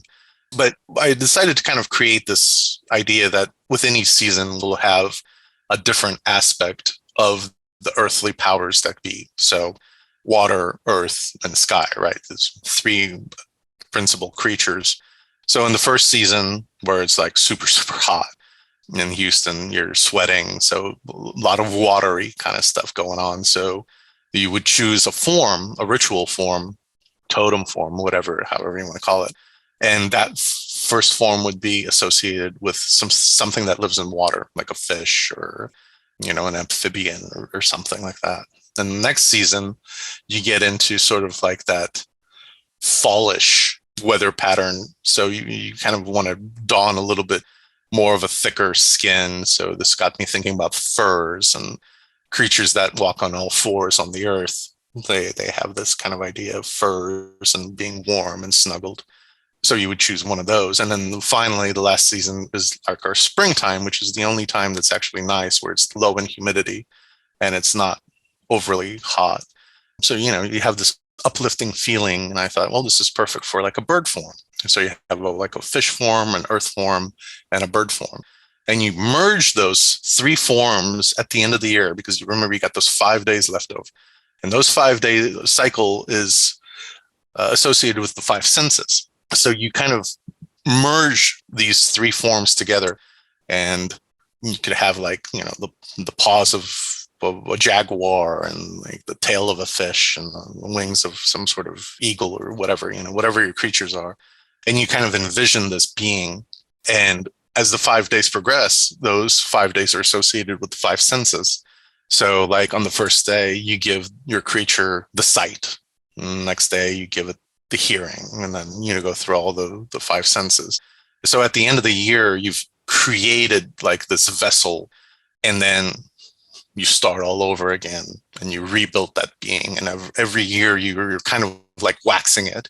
So you're continually working on creating this magical body through rituals. And it doesn't have to be like the focus of your ritual. It doesn't matter. Like you're doing rituals, whatever you're doing, it's going to feed that thing, because it's sort of like the egregore that I've set up. It's you've created this being and you're feeding it with all your magical practices. Now, the last part about that is let's consider the genius loci and how it actually works in terms of this space and time paradigm. I mentioned the order of water, earth, fire, and air, and a lot of your viewers or listeners might be like, well, that's kind of not traditional. Well, I went back and I did some research, and the ancient Greeks and even the Egyptians, they set up the elements at opposition. So it was a vertical and horizontal opposition. So it was either earth and air at opposition and fire and water in opposition. Having this strong Slavic relationship with the genius loci, the spirits of the place, it was kind of silly for me to look at where elements go according to, north, east, and south, based on Northern European or even Northern American climates and regions and the spaces. That I don't think that worked well here. But what I did is I looked at my environment and I noticed what's east of me. Well, in the east, I have the Great Thicket, which is a huge jungle. It spans pretty much the entire side of East Texas, which is huge. And so there's trees, right? So what do the trees do? They make air. Well, okay, so and if that's correct, then if I was to look at in the west, what's west of me? Well, we've got the hill country, and then beyond the hill country, we have the Glass Mountains and Big Bend and all that, and that's very, earthy mountains, So it's like, okay, that makes sense. Well, what's south of me? Well, I've got the Gulf of Mexico. You can't get more water than that. And what's north? Well, we got the cold up there. And so the cold, where's fire the most sacred? Well, where you need it, in the cold. So that's how the elements got placed. So in the south, you have water. In the west, you have earth, and the fire in the north. And in the east, you have the air. And then this is the round of months. So you start in the south with your first month, and the second month is in the west, and then third in the north, and the fourth in the east, and you finish your season. And you move on to your next one, you change forms, et cetera, et cetera. So just to give you a kind of a glimpse of what the ritualism is, here, if you guys are watching it on YouTube, Alex is going to show you an image of a ritual text that we use in this transformation from one form to another. So this is going from earth form to bird. And you see there's 4 sigils, and then there's the ritual text. The ritual text is in my magical language and my magical alphabet, and we'll talk about that in a second. But as you're transforming, you need kind of a partner to do this. You get a cloak put on you, and then there's this special spot on the back of your back, which your ritual buddy pierces, kind of breaks the eggs of the phoenix and just ruptures that new form. But the way it's done is that each of those sigils is placed on your 4 limbs. So you get one on your right hand, your left foot, and your right foot. As they're inscribing this, the idea is for you to merge, like say if you're, a jaguar, you're merging that paw now into a talon. And then this arm is being transformed into a wing. When the ritual is finished, you get the cloak pulled off of you and your new self. The ritual text tells you about how, first of all, it names the creature or the entity that rules that sigil. and then you have to honor it with a particular ritual. And then the ritual text itself tells you what to do for that particular limb. Every year you do this, the more it becomes part of your nature, and it kind of becomes like body memory. You just keep doing that.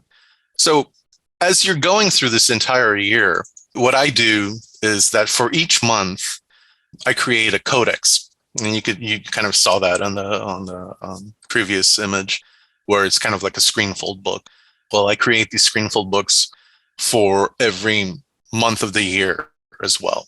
So there's the Book of Gates, which shows, it's an example of an entire process of a year round. It's called the Book of the Gates because for each month, there's a night gate and a day gate and vice versa. And you can kind of see the lintel and post construction. So it's kind of, two posts on the one side and the lintel on top, which kind of makes that gate look. This is a visual motif from Egyptian iconography. But anyway, within each one, you have a sigil of that particular gate that you're summoning for that 1 month. We'll focus in on the fourth one, which is dedicated to our ancestor goddess called Poafax. And if you see, you notice on the top, you have the lintel and then the two posts on either side. So I can give you a quick overview of kind of how this works, because this all has to deal with generating text, creating magical words, and then ritualizing them. That's sort of the main objective of everything, is to continue to develop the magical language through these books. There's a process in which you generate letters, and then you break those letters down into easily consumable sounds, because it's mostly consonants, right? There's 6 vowels and 18 consonants. Through random processes, you're going to be looking at mostly consonants. So you're looking at something that resembles like ancient Egyptian, Arabic, or Hebrew, which uses mostly consonants, abjads, if you will, that create the language. And so there are vowels, but you'll find that you're coming up mostly with consonants. So if you're looking at the very top row, the first letter is R and the second one is S, and then V, L, M, G, and that's the first line. This res means to glance, val is to encircle, and mog is to generate. So it's the encircling, generating glance. And you have to find out what that means. And so in the ritual, you take generating form, right? So you have to have some sort of procreation type imagery or, symbolism. Val is to encircle, right? So that's easy enough. And then res is to look around. So you basically take male and female figures, and then you put them in each of the directions because you're encircling them, right? And then you're looking. So you're looking at them, you're calling them out basically and saying, hey, okay, generating figure in the south, generating figure in the north, etc. And that's the first ritual act. Next ritual act is the second line is FJL RHB. And so Fijal is like, it's an interesting image. It's smoking metal, and Rach is spiral, and Be, or Abe, literally, is a priest. So it's a spiral priest smoking metal. The spiral is a symbol of migration and movement. Ab is, of course, a priest, and the smoking metal is a sword run through incense smoke. So in ritual, you spiral around, from the center outwards or outwards to the center, and you're the priest, obviously. So, and then you take your sword and you pass it through incense in each of the directions. And that would be the ritual act of the gate. And then there's the names of the gatekeepers, which form the 2 posts. That's how it works. So now you have this ritual text, you ritualize it through this ceremony that you're doing with it. And so each of these words no longer exists an abstraction. You know exactly that you're glancing. That means you're looking around, you're quartering, the directions, and you're encircling. So there's this idea of casting the magic circle, like Fijal, right? You got the smoking metal. You know that when you pick up your sword next time in ceremony, it's in the back of your head that this is fijal. This is not just my sword, that I'm passing through incense. No, it's this thing specifically that is associated with this gate of our ancestor goddess. So conjuring this image in your mind as you're doing the ritual, but you're well aware that that ritual act has something to do with ancestorship. So whatever it is that you're doing, you're also calling on ancestors. So there's all this correspondences, and it gets super, super convoluted. You can imagine with 30 years of doing things, and every year you adding another layer to that one particular month's symbolism and correspondences, it gets pretty thick. So one of the things that I often am thankful for, and not only thankful for, but it's just necessary, is my magical journals. You're dealing with, spirits of the day, spirits of the hour, spirits of the month, spirits of the season. And then, of course, you've got their particular avatars, and it goes on and on and on. But I think that's the beauty of it. When you create a matrix like that seeks to indulge in all this Baroque-esque intricacies between meaning and symbol and ritual form and all this, it really sparks to life the entire process. And one thing I will say, that with every year passage and every month's passage that I perform these ceremonies, or we perform these ceremonies, depending on who's present, it's a little dangerous in that it doesn't have a point. It's almost like you're doing magic for magic's sake. Like, the ritual is, of course, dedicated to the god and all this stuff. And yeah, there is a point, but you don't know what you're going to actually do with that magic ceremony. You've got the spell, but you don't know what it's going to do. You have an inkling because it's dedicated to the ancestors, but you really don't know what generating forms and encircling them with flaming swords is actually going to do until you do it. And then you have to kind of wait. Ideally you want to do this like in the first decan of the month, so you have like the rest of the month to kind of see its effect.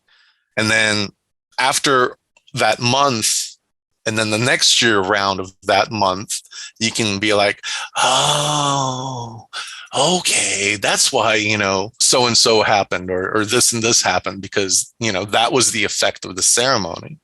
And you don't really know it until you do it, which is kind of like, it's a two-edged sword, because at one, you're doing this stuff, you're like, yeah, this is cool. But then, like, it's doing stuff, it's manifesting things. So some people might be a little wary of doing magic blindly, I guess is what I'll say.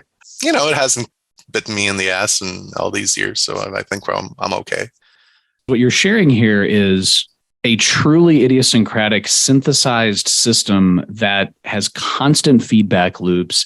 It is constantly esoterically informed by, as you say, the pantheon, the visuality of this, the ritual calendar, the syllables, and also the ceremonies as well. And I think this goes on to something that is deeply reflected in your art, esoteric art, but it's also deeply reflected and embedded and encrypted, if you will, in the Order of the Fire Fountain. And that is something you've intimated on before, which is the language and the alphabet and, the attempts of crafting this esoteric language. What would you like listeners to know about language?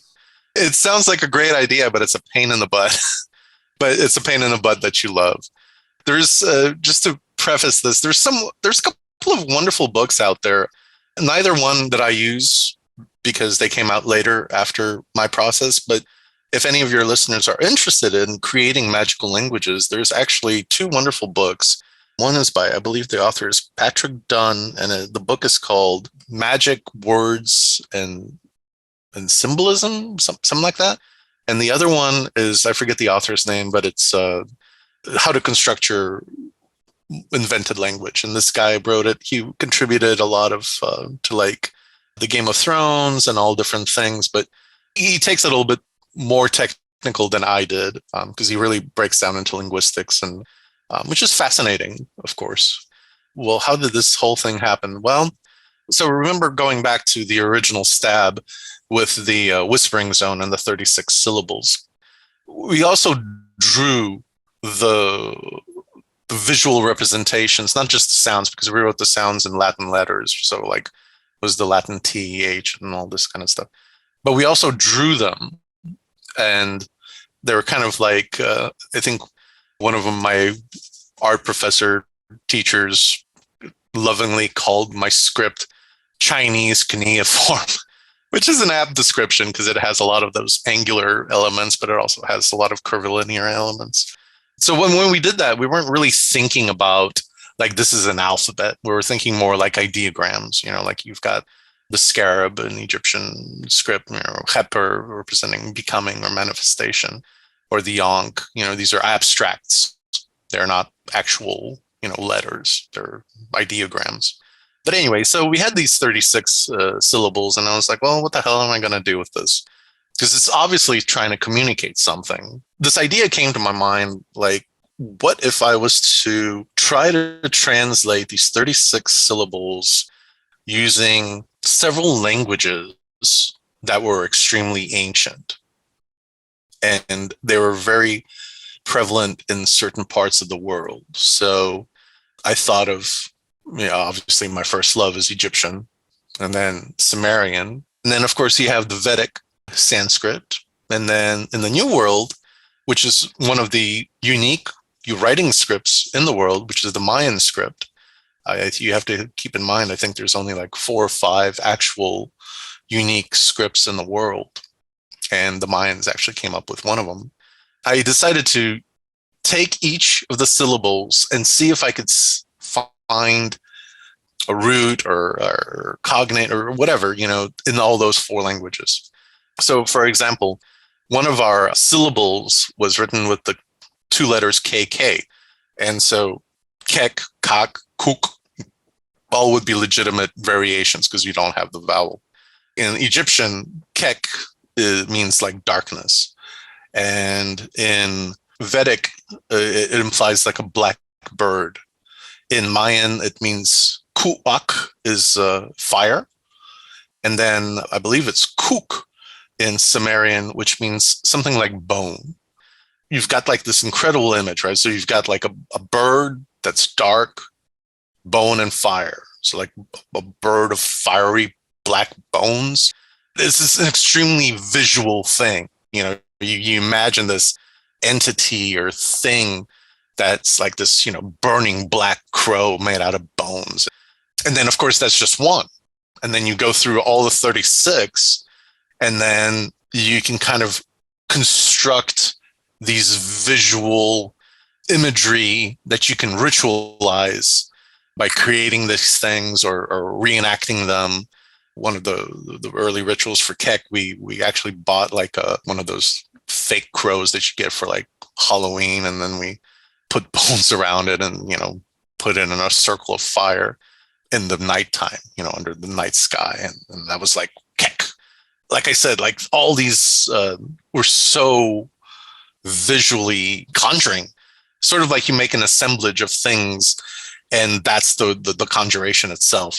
You can say magical words to it, but you're basically chanting that one syllable at it. You're going kek, kek, kek, kek, kek, kek, and you're creating this thing. It has a transcendental quality about it. It no longer becomes just a visual thing, even though it is, but it also becomes a magical thing. And that transition from a mere object to something magical is something that I'm extremely interested in. And that's how you transform one from the other. And of course, consecration and identification and all this ritualization, all these things play a part into it. But once you get that groove going with that image, that manifestation, of course, you can do path workings and ritual dream workings and all this other stuff based on it and see where it takes you from there. But like in the old grimoires, you do the conjuration, but okay, big deal. Now let's see where it takes you. And this is exactly what the ritualization of all these words takes you somewhere on a personal quest, on a journey, which is sort of the point. The next phase was to sort of develop an alphabet to note these things. I've been an alphabet nerd since I was a kid. Like I said, I studied ancient Egyptian when I was like 10 years old. And I just loved looking at dictionaries and seeing like the letter A and where it came from, like Aleph. And then, of course, you had the Phoenician and all this other stuff. And I was like, oh, that's so cool, all these alphabets. And then, of course, with time, being Polish, I was already exposed to Cyrillic, which is Greek based. And then we all have our ancient alphabet called Glagolica, which is a Slavic pre-Cyrillic alphabet, which is super fascinating. So I was like, okay, well, we got this magic thing going on. Well, why not develop our own alphabet? Which, again, these are all really cool ideas. But then when you actually start doing them, not only be aware of letters and forms, but try not to make them look like things. It's pretty hard. You're like, okay, this will be an H. And the first thing you think of is like two lines and a line on the horizon, right? You get that bug in your brain because it's all your ancestry and all the stuff that you learned. It's all that psychic baggage that you're trying to get rid of. But anyway, what I did is the process was really interesting. And it took me, I want to say, like a couple of weeks. It wasn't just like one fell swoop, like, all right, this is the alphabet. No, what I did is there's 24 letters, and this all has to deal with the structure of the chart, which I'll explain in just one second. But there's 24 letters. What I did is basically I kind of did my thing, which is automatic drawing and channeling sound. So I would take the first letter, which is I, and I would let my hand move in a particular fashion that expressed what I thought or felt was that sound. So I'd go, like I'm sure many listeners out there are familiar with like chanting sounds, especially in the PGM tradition, like and all this other stuff. I made these abstract shapes that I felt channeled that particular sound. And then I went through the entire alphabet and I started noticing certain themes. And this is gold, because when you start seeing themes in things, that's when you're onto something. And when you develop those characteristic themes, like visual, like as far as the letters go, like certain letters had a particular curl or like a loop or a swoosh. If you do any calligraphic kind of work, you'll recognize those things as elements that create letters. And I started noticing that in them. And some are a little rougher than others. And so it took me about another week or so just to kind of finesse them, make them pretty, make them uniform, say, okay, this one kind of looks like this one a little too much. So maybe you extend the line or you shorten this or you get rid of altogether, but you try to keep as much fidelity to the original form. Otherwise, you're kind of running that risk of having too much influence over the thing, which then becomes not really a thing of its own, sui generis, right? It has to have its own quality. So the chart is probably the most significant element within the Fire Fountain system, because it contains the god names, numerical values, colors, musical tones, planetary elements, alchemical elements, the 4 elements. It's everything that you need to know, basically. So if you look at the chart, it's split into 2 sections. You have a black section and a white section. And then on top, you have mercury, salt, and sulfur, and then mercury, salt, and sulfur again. And then, of course, like we were talking about there's the 3 seasons, and then you have the 4 months. So within half of the chart, you have a night side, and a day side. So you have a day letter for each of the months and a night letter for each of the months. And then, of course, your planetaries are going to be ascribed with the night because they're wanderers through the night. And then on the other side, you have the zodiac with its, daily influence. Now, just one thing to be said, and I will quote the infamous Mr. Crowley himself. He says, most astrologers are ignorant of their own science. And this is where, much like with the correspondences, this gets a twist as well.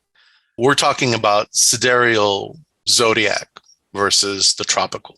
And the difference is that one is based in tradition and one is based in fact. These are outdated by like almost 4,000 years now. because right now on the spring equinox, the sun no longer rises in Aries. Like, just forget about that. It's almost at the end of Pisces. And then, of course, the next one would be Aquarius, hence the dawning of the age of Aquarius. So we've skipped almost 3 signs in that time. So when you're doing planetary magic, you ain't conjuring things up. Well, that's maybe because you're in the wrong millennium. Do planetary magic with the appropriate constellations. You know, there's plenty of wonderful phone apps out there. Like I use SkyChart. You can go out there anytime, you know, put it on your phone and look at the sky. And this is where, you know, this is where the sun is. It's not, you're not relying on an ephemeris that's based on tradition or calculation of a tradition from a particular point. No, you're looking at what actually is out there. So, you know, when I was born, it was late August and it's Leo. I'm sorry, Mr. Virgo. It's not there. So that's a big beef I have with a lot of astral magic because I don't think it's correct. I think the magic is correct in the books, but the timing is off in the practice because you're going by tradition. So you have the 2 sides of the chart. And then, so of course you have like Sun and Cancer and then Mercury and Leo, Venus and Virgo and all this other stuff. And you kind of do that astrological correspondence thing for each of the days or the words or the signs, etc. Okay, so you see the colors and the tones. And this was a big thing because one of the ways that we got into music making with a lot of my friends was through ritual magic. The way that came about is because we needed basically a way of recording our chants and incantations without actually looking at them or memorizing them, because we had other things going on. Like we had like these crazy masks and elaborate ceremonial settings, and it was just easier to hit a button and have it say the spell when you could actually do other things on top of that. It just became part of the ambience, which is an awesome thing. Anyway, after many years, we collected all these samples. And it was like, hey, these are kind of cool. Let's make an album out of it. And so that went into a whole different world of strange occult music. It was a great trip, and we're still doing it. It's super fun. When we called on a particular deity, like Tcheplan, we would say, okay, the letter T is like a blue-green, and the letter H is like this orange. Some of your viewers might be familiar with like Tatwa vision, where you have like the different colors and then the different geometric shapes on top of that, and they're different colors. And you kind of, you know, do your meditation on the color. And this is what also was part of the practice, is to create these visual tonal relationship between hitting the T and knowing that it's the power of Leo and has the value of 50, but it's also blue-green and it's B flat. And then H has all, you know, it's Jupiter. And so you've got Jupiter, and you kind of play around with these correspondences, and you're like, okay, do this and that. Sort of start developing a relationship with those letters, the colors, and the seasons, and the months, and then of course all the gods associated with all those letters. And this leads me to further developments, which would be the Oracle deck and the great Fire Fountain myth of creation, which encapsulates everything. But one thing I'll have to say, Alex, is that none of this was planned, and I think that is the ultimate proof of something actually happening. When you start analyzing the things that you're doing and they're showing you a way that's obvious, you're onto something. If you're shown a clear path and it's coming out of a quote unquote random thing, yeah, it's not random. So getting back to the language. So in 1995 and 1996 were the big breakthroughs for the Whispering Zone and the Fire Fountain. In 96, Brian and I traveled to Colorado, and we spent well over some good time over there, just romping around the mountains and, you know, doing ritual stuff.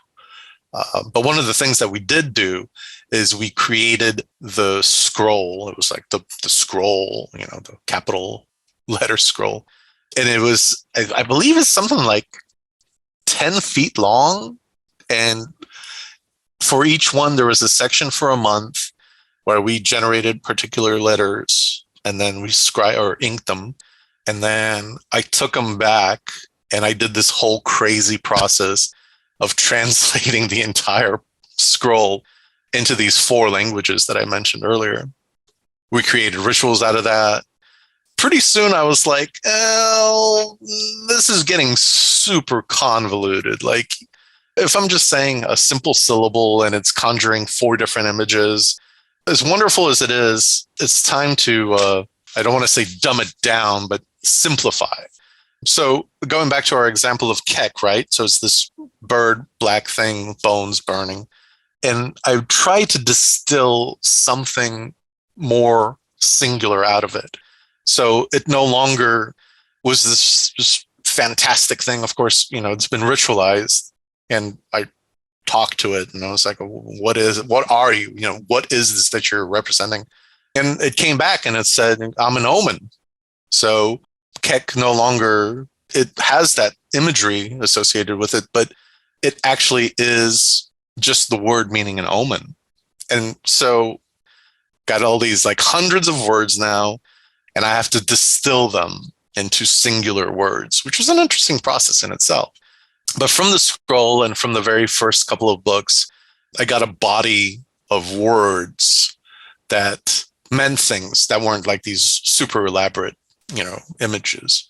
That's how it all kind of started. You build up like this small base of syllables and roots, and you can apply those to other new words. So when you're generating a text, and say, like we're talking about RS or res, right? But if you have like RSKK, res kek, so that kek is an omen, res is to glance, an omen glancing. What is that? Is you start to finesse that meaning out of those words to get a singular concept.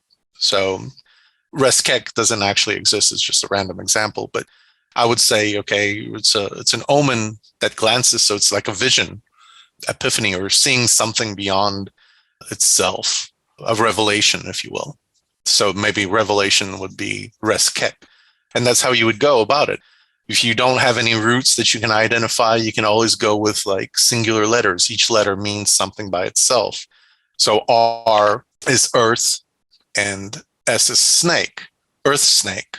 Well, how did that come to mean glancing? Well, it's because, the snake is on the earth. He's all doing his snake thing, slithering. He's checking things out, right? So that's how res became that, because out of those 2 singular letter meanings that create a singular word. But then you take that root and you add it to another, and that creates another level of meaning. Construction is not necessarily a bad thing. It's not fake or faulty in any way. It's actually developing like that divine spark within us. If you do that whole mythology that we're derivative of something divine, and so we have that divine element within us. So yeah, we could all be our own personal atoms and creating our own personal magical languages.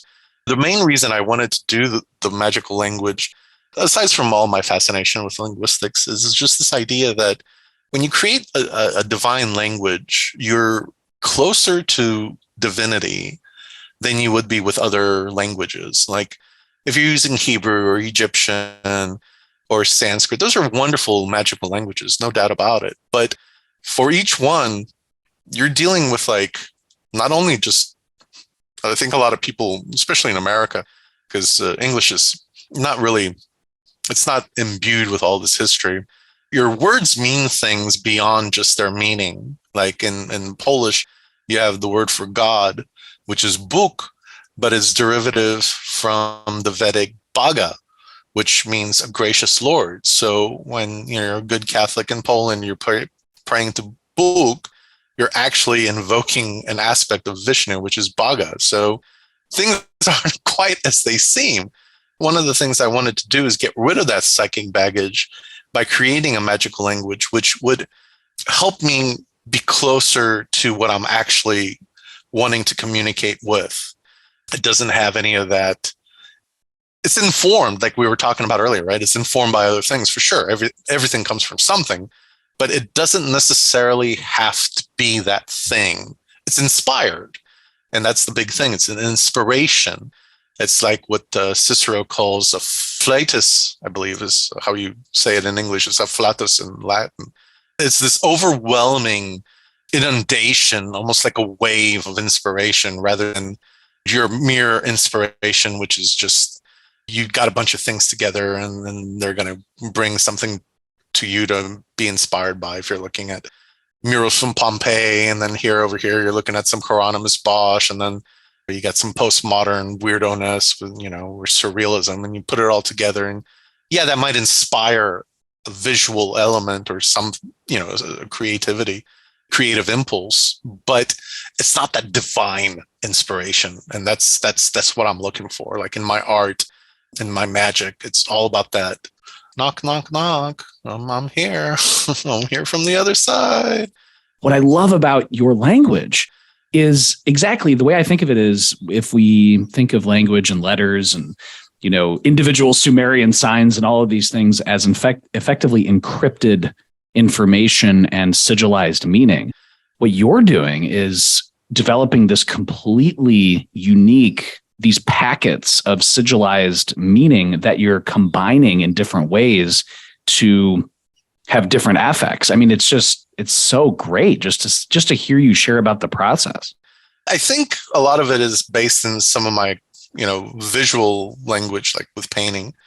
Let me just back up here just a little bit back in time. One of those elements one of those knocks from the outside saying, hey, pay attention.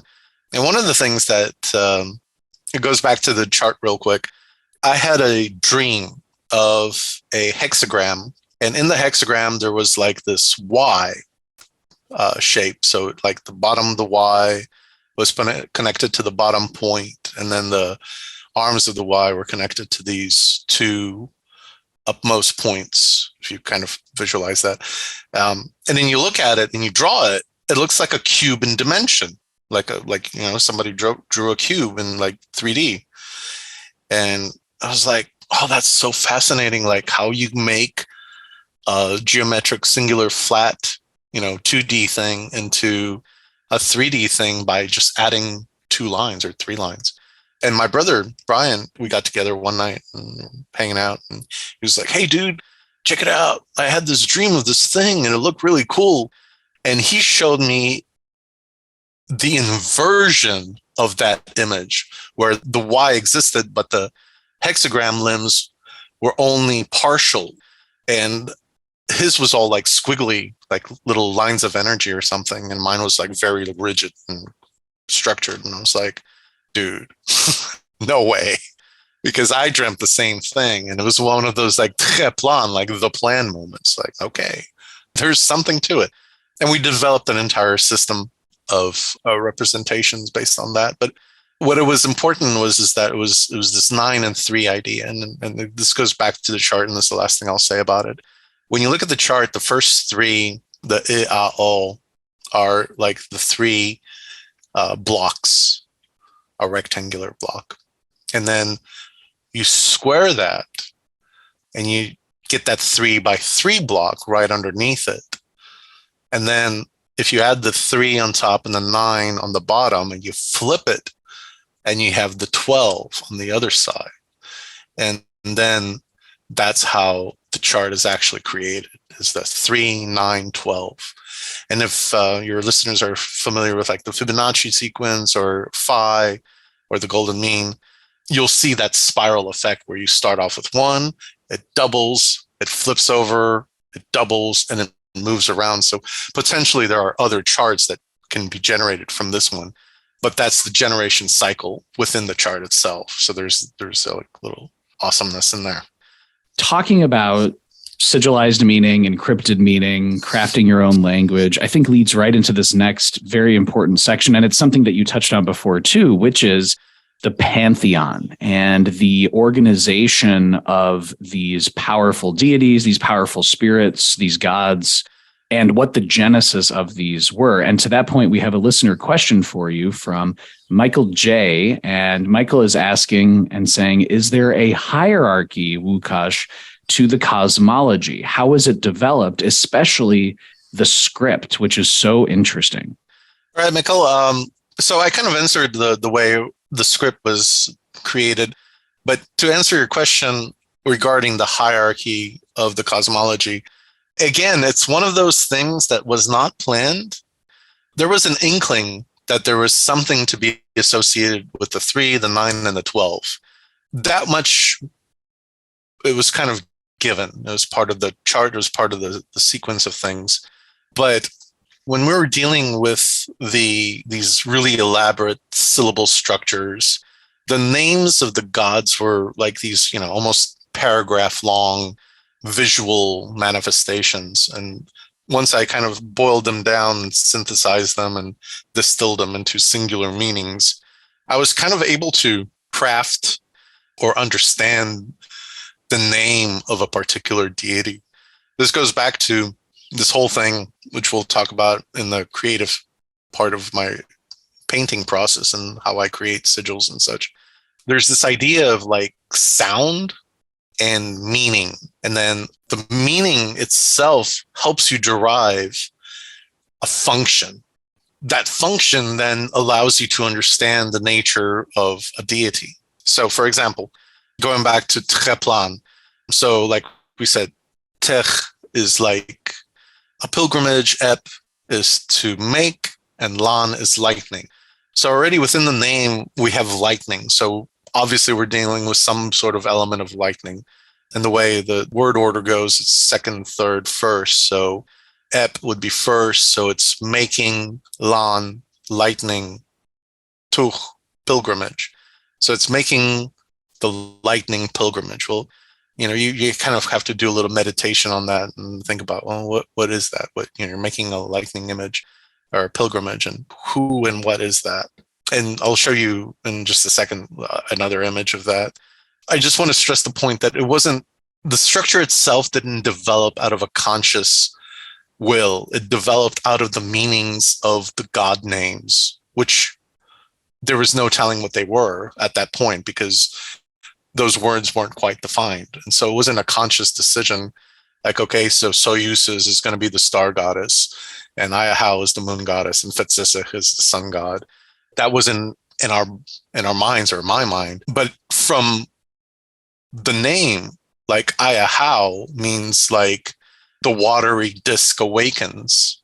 And so what's a watery disk? The moon, right? Because it's associated with emotions, the water, the tides, of course.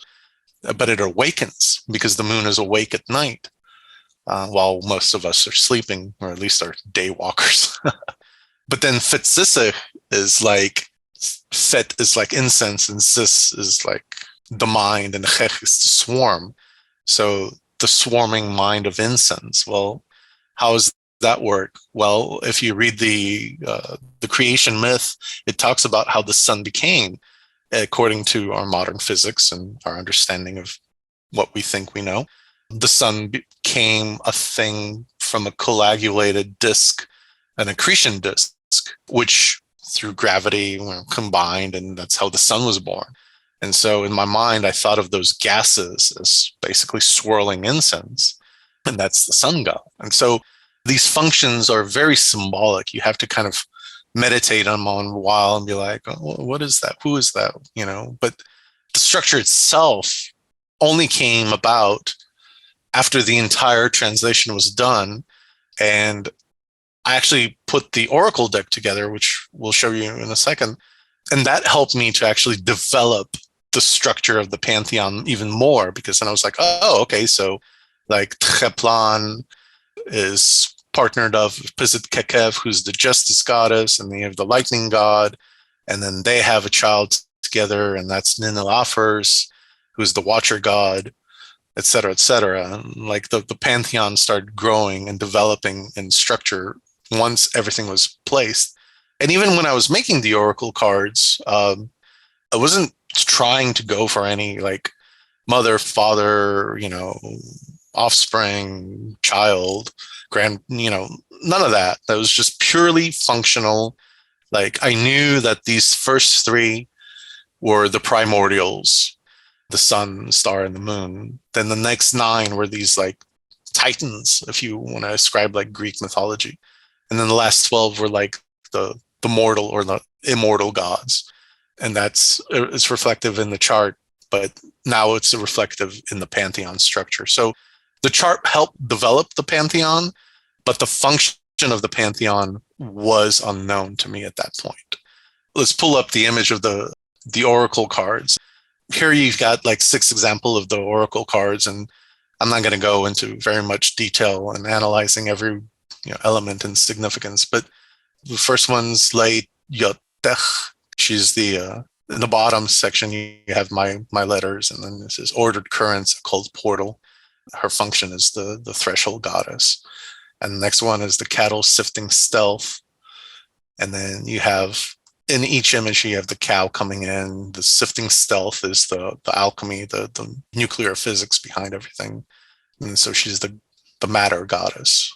And then you have Fetzisech, the sun god, the sap swarming mind. And then you've got its image, et cetera, et cetera. So all the cards have a visual element that is derivative of the god name, but they also give the god's function. And of course, traditional cartomancy, you have the association with numbers and letters as well. So you have a dual element. And then if you want to take a closer look at the particular, like Tcheplan, so, you've got a guy over there, it's like windy and stormy, there's lightning, there's mountains, and then in the mountain you could see all the way in the back, there's like some sort of temple. And so he's making a pilgrimage made by lightning. And so that's the image. And then you can meditate on that. What is that? How is that working for you as far as if, in an oracle fashion? And up there's the letter U, which by itself symbolizes the flood. So you have the flood and lightning. So you have some sort of cataclysmic storm type purging elements going on here. Whatever your mythology, whatever your tradition is, you can ascribe those elements. I'm heavily influenced by Egyptian and Mayan, as well as Sumerian iconography and imagery. But, if you have your own personal tradition that you follow, be it Celtic or, Chinese or shaman, from Eurasia or North America, etc., you can apply those elements to your own personal practice and be like, okay, well, the lightning means this in my culture, and then there's the pilgrim. It's a derivative from my system, but it's universal in its application. So Łukasz, given all of this, given that you're laying out these ritualistic structures and again, embracing whether it's syllabistic kind of engagements or, pantheon infused meaning, this leads to this concept of myth making and what a myth actually is, how it relates to things like a journey or a vision quest. And to that point, we have another listener question for you from Mikkel J, who's asking and saying, is the praxis something that others can use in a practical manner, such as for blessings, spells, bindings, or evocations? Sure, Mikkel. The quick answer to your question is yes, you can use my system for all of those: blessings, spells, bindings, evocations, banishings, demon conjurations, et cetera, et cetera. And if you pick up my book, the Niad Zin, there's some fun workings in there. There's how to create a spirit servitor. There's a demon oracle. There's my personal creation myth, which you can apply to your own experiences. There's other really interesting research stuff that I've done regarding the relationship of disparate cultures, such as the Western esoteric tradition and Aztec mythology, which we'll talk about in here in a second. So yes, you can absolutely do that. However, I will say this, that the basic idea in my first chapter in my book, I write this thing and I call it a new magical technology. And I say to people, okay, great, do it yourself. Do this thing, undertake this process on yourself and see where it leads you. Make up a language, make up an alphabet, make up a magical system. You don't have to be quite as intense as I am, but maybe so. Let that journey take you somewhere on your own personal evolution and magic. So by all means, yeah, use my system. That's what it's there for. It's personally developed, but just like the cards, it's a universal thing, right? Because we all share common archetypes, et cetera, et cetera. So yes, you can use it, but I would encourage you to create your own. Now, being a good person of the capitalistic world, buy my book and then see what you can get out of it. It's sort of a joke, but it's true. Like, see what somebody came up with after like 20, 30 years working on this stuff, and then maybe get some inspiration. This guy did it. Maybe I can do it too. And I'm sure you can, because, we all have the divine spark within us. And I think it's a wonderful journey to undertake. So this leads me to sort of this notion of myth making and personal mythology and how it works. Basically, this is the way I kind of operate.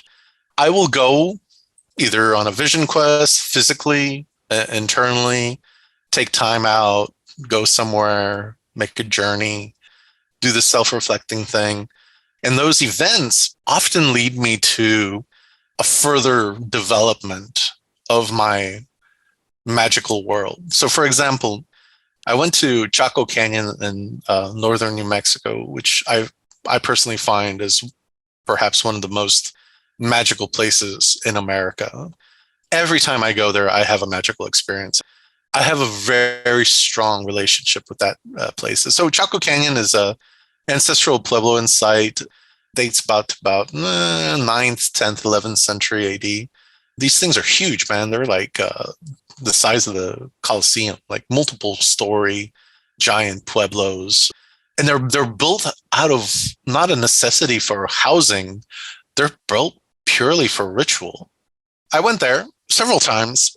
And one of the times I went there, I had the series of revelations where I went to each of the great houses, which, ironically enough, is 12 in number. So I was like, okay, so I'm going to go here and I'm going to talk to your local spirit, but I'm going to call my personal deity and call you Tcheplan, but you're going to tell me something about yourself. And so that communication came through, and it manifested a particular text and also a mythic cycle. Well, I went through all the ruins, and each one kind of dealt its own revelation to me. And then in the end, I got this thing that I called the Yibite working.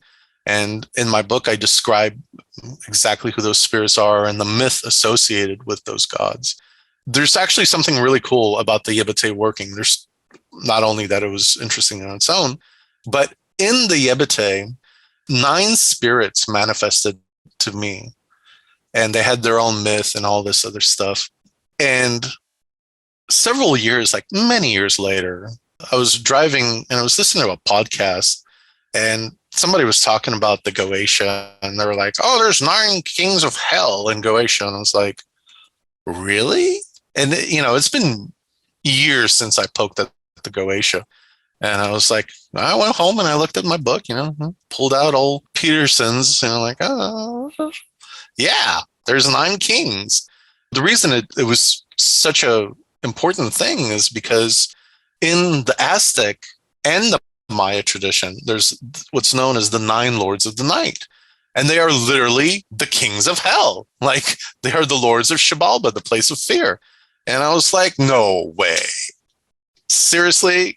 And so I went back and I analyzed both my spirits, the ones that revealed themselves, the 9 spirits of the Maya and the Aztecs, the Mesoamerican spirits, and the 9 Goetic spirits. And man, I tell you, Alex, hairs raised on my arms. I was like, no way. They correspond perfectly. I mean, down to the letter. There's no way it could be, a random event. You're going from Mesoamerica to like Middle Ages Europe to me, this incredible triangle of correspondences. And of course, Chaco is well influenced by the Mesoamerican culture from the South.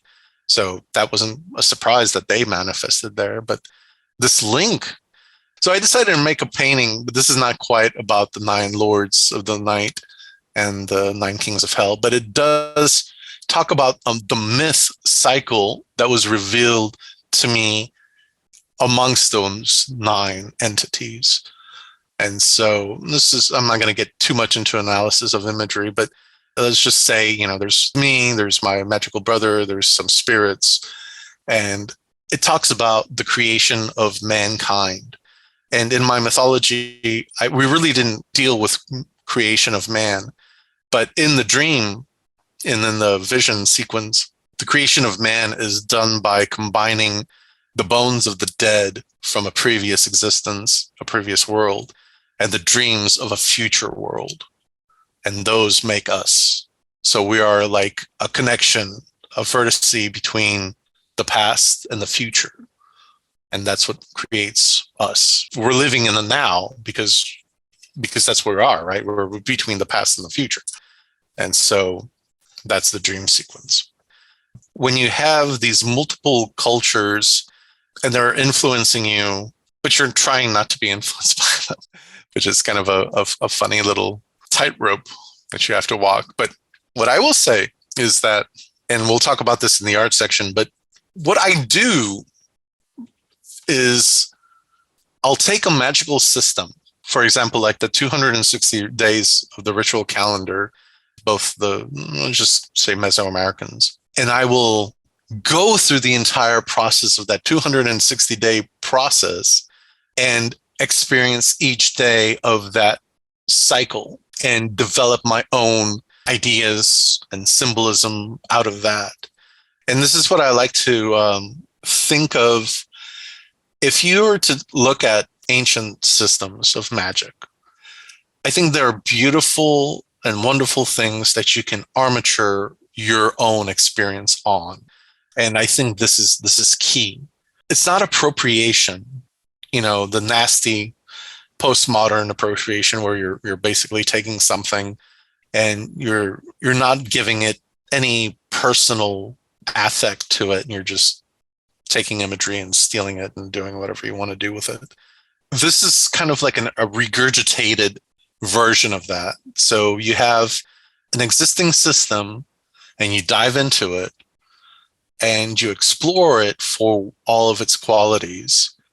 And then you come out the other end with its stamp on you, but it is now of your own. It's like you went through that process, but this is your version of it. And I think this is what I really do. There's also some other tricks or things I do with my art. At the core, that's really what I'm interested in, is these cycles of time and existing systems that speak to that cycle of time. And if I can use elements of it, I will. It's nothing bad. I think the ancients would be glad that, we're using something that they did, but we're kind of doing it on our own terms. You've been laying out so well, Łukasz, all of the parts, the tributaries, the elements that are making up the Order of the Fire Fountain, but all of these elements are reflected externally in your art. And so for those listeners, again, who are watching on YouTube, there'll definitely be some visual images that you can check out. If you're not listening, no worries, because Łukasz will describe, some of the images that are up there. But your artistic process, Łukasz, and the way that you weave esotericism, sigilization, the symbolic meaning behind things is amazing. And so to that point, we have a listener question for you from Frater D. And Frater D is asking and saying, I'm wondering if Luke could speak about the evolution of his artistic style, whether it's always been indistinguishable from his magical practice, or if the two began as separate passions that became intertwined over time. And does Luke have advice for visual artists who wish to combine their art and ritual practices and are just starting out? Thank you. All right, Frater D. So to answer your question, your first part of your question is whether they were similar or indistinguishable. No, they were totally different. The two lines were separate. I had my magical practice and I had my art. And for a long time, I wanted them to be separate. I didn't want them to cross over. Like, this was something personal that I was doing, and this is something for, let's just be honest, market value. And it seemed that you have the internal, external, you have the sacred and the profane. So the sacred was internal. There's my magical practice. I didn't want anything to sally with that. And then there was the art stuff, which, I loved, of course, but I thought of it more as it's my life, right? It's my livelihood. So I got to make work that sells. It wasn't so whorish that I was making, pathetic paintings just to make a buck. They're still really interesting. I would categorize them as like abstract surrealism, akin to Max Ernst, maybe some figurative elements of Goya, and just kind of a hybrid of things. And, that was cool, right? That was, these little spiky, little thorny, intertwining things. Oh, well, Will Ferrell-Lamb, of course. Huge influence. Will Ferrell-Lamb was actually really cool. He was a Cuban artist who got into all sorts of like voodoo magical practices, and he put them in his paintings. Shul Solar, also a member of the Theosophical Society. Kupka, Mondrian, even, before he started doing his squares and limited palette, he was also a member of that. Leonore Carrington, of course, the great mistress of magic and art. So all these things played an influence, but, I was still trying to produce work that was marketable. So my advice as an artist to another artist is to pursue your own passion. And I know that sounds so cliche. Do what your heart wants you to do. But I think if you're trying to develop a body of work that is magically inspired, I would have to say that you need to go back and kind of rediscover what it is about your magic that makes you interested. Is it the rune crafting? Is it the bind runes? Wonderful sets of imagery there. Is it the mantras? Is it the text? Is it the visual elements? Is it the Egyptian flat profile? Is it, there's just so many elements. Is it your culture? Is it your color scheme? I would really strongly suggest to kind of take a back and see what your magic is introducing you to and how you can develop it as a visual language. And one of the easiest things that I can say is treat your painting like a spell. Think of the background as the setting. What is the setting? Is it a love spell? Is it a destruction spell? Is it communication with the HDA or Holy Guardian Angel? Is it numerous other things? Is it just, are you scrying for something? Be aware that the background would be that space. So if you're doing some sort of cosmic working, perhaps like a lapis lazuli background, which is ultramarine paint with some nice gradients, would have the quality of space. And then in the foreground, you have the characters. Now, those characters could be figurative, they could be sigilized, they could be a combination of the two. But be aware that all the colors have symbolism. Of course, most people are aware of that. But I think when you're trying to make art, you're trying to make it pretty. And I think one of the things that I've sort of learned and walked away from is like, no, it doesn't have to be pretty. It has to have a way of expressing itself to the audience in a clear fashion without having to do too much excavation of meaning. I remember when I was in art school, my professors saw my paintings and they're like, oh, this is wonderful text. Like, why don't you put an image over that? And I'm like, well, no, I'm trying to say something. It's like, I've just written the most beautiful lines of poetry and you're telling me to slap an image on top of that. No, it's not what I want to do. I'm trying to express something.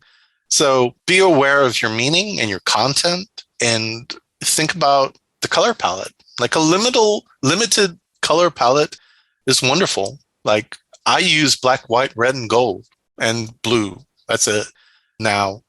And the reason is, obviously black, white, and red and gold, these are alchemical colors. And then the blue is the lapis, which is part of the alchemical cycle. And this is probably influenced by my dad because he's a systemic artist.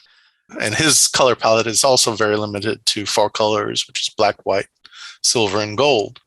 And this is not, I'm trying to emulate my dad. Of course, there's elements of that, but a limited color palette allows you to have a more concise expression into your symbolic representation. And I think that's key when you're trying to develop magic and art. Take those things into consideration for sure. And the reason I actually started working in this surreal abstract fashion is because I was really interested in mark making. And I didn't quite know back then that my mark making was basically just sigilization. I knew that this was something about writing and imagery and the development of those two. But it didn't strike me until much later that I'm basically making these really super elaborate sigils. And I was like, oh shit, let's just make the sigil and, get rid of working 20, 30 hours a day on something or a week or whatever. Mark making is super important in magic, I think, because mark making goes into automatic drawing. And automatic drawing, I believe, is the key of getting in touch with spirits. That's what I do. When I go to a certain magical place, I'll do automatic drawing. I won't try to, I don't have a preconceived notion of something, but I will have an intent to gain communication with that spirit. To that very point, Łukasz, when it comes to that process, that artistic process, we have a listener question for you from Daryl, who is asking and saying, I love how Luke says that art is magic and magic is art. I think we often lose sight of the fact that ritual and art come from the same sincere place to seek out the divine. So Daryl is asking, how does Luke see magic fueling art and art fueling magic? Okay, Daryl, it's a loop for me. When I create my magic books, I'll write the text, and like we were talking about, like Keck and its manifestation of like some sort of weird assemblage of bird parts and bones. It communicates directly with me with its visual quality, and then it's also representational of something. But I think this is a cycle, right? You make an image, you write about it, and then you go back and then you reflect on it, and it tells you things, and you create a ceremony out of that. And the ceremony creates other assemblages or other visual links into your psyche, and those come back in your dreams, and then you manifest them in physical forms. Like here recently, I woke up from a dream and I was in that semi-conscious but waking state, and an image popped into my head, and I was just like, yeah, that's awesome. That's what I'm going to do. That's my next project. And of course I changed it a little bit, but it's that moment you tap in and you're like, yeah, there's something there. I think they're intertwined, because when I work on paintings, I'll consecrate my materials. I will burn incense. I will look for the right planetary hours, which are not the planetary hours that you think of, but we'll talk about that in a second. I'll try to align things according to my system. I'll invoke the proper gods, do the whole Heptameron thing where you're kind of, calling on the spirits from the, anywhere from the season to the day to the hour and all this other stuff. And sometimes I'll use actual grimoires to kick that up, like the hygromantia, and then, of course, the multiple angel names for the hours of the day from the PGM, the Heptameron itself, Jinn Kings, whatever suits the moment. If I feel like this image that I'm working on has an Arabic vibe, I'm going to go straight to my Shams al-Marif and lay that book out on the table and burn some, appropriate incense and do invocations, say prayers from the Quran. If I'm working on something Chinese feeling, I'll consult the I Ching, read from the Tao Te Ching, which is Egyptian, the Perth, what I'm saying? Like whatever spice I'm feeling developing from that image, I'll try to accentuate it with appropriate symbolism, or like the theurgists, the symbola, right? The things that generate or conduct that divine energy into the image. And that's what I think I do, like with my paintings. They're sort of like talismans. They're channeled forces of something. When the whole fiasco with the Ukraine started, there was an image that popped into my mind, and I didn't quite know what it was about because things weren't getting quite as serious as they are now. But the image itself was like, after I analyzed it, and I was like, holy shit, like it's talking about nuclear war. Like this is something we have to be aware of. This is not just a pretty snake in a circle with like some jagged things. It's like missiles being projected by, an Aztec deity. So there's always like these little feelers that you have to put into your work. Is it coming from something? Is it developing? Looking at the seals of Solomon from the lesser key and the greater key, I believe wholeheartedly, I believe this to be the truth, that regardless of the lettering, the Hebrew letters or whatever it is, the text in the talisman, it's the geometry that makes it work more than the text. The text is nice. This is like there for fluffing it up and making it all magical. I think, honestly, the geometry itself works on its own. It's sort of like, I've compared to this to like taking an aspirin, right? Like if you take an aspirin for you got a headache or Tylenol, whatever, don't take Tylenol, take aspirin. You ingest the chemical medicine, and you don't sit there and you're like, oh, this is going to work because I'm magically willing it to work. No, it's going to work because that's what it does. And the same thing, I think, is with the geometry and these talismans, and what you were talking about my work, is like, it works. It grabs you because there's something about that geometry that has power. And that power is, regardless of culture, is universal. Like I'm a huge believer in that if you take a mandala from India and you stick it in the Greco-Egyptian paradigm, it's still going to work because it's in the geometry. To that point, I'm not a huge like sacred geometry person, but I do recognize that we as humans innately are able to be conduits to the divine because of our aesthetical. It's innate. There's a quality in the geometry that is innate within us because we're part of the divine. We have a listener question for you from Jasmine, who is asking and saying, hi, Alex, I'm so glad to support your podcast on Patreon. Oh, thank you so much, Jasmine. That is awesome. And Jasmine says Luke's art is stunning. So thank you. Jasmine says, I read that Luke uses special materials such as prepared inks, papyrus, or appropriate wooden panels.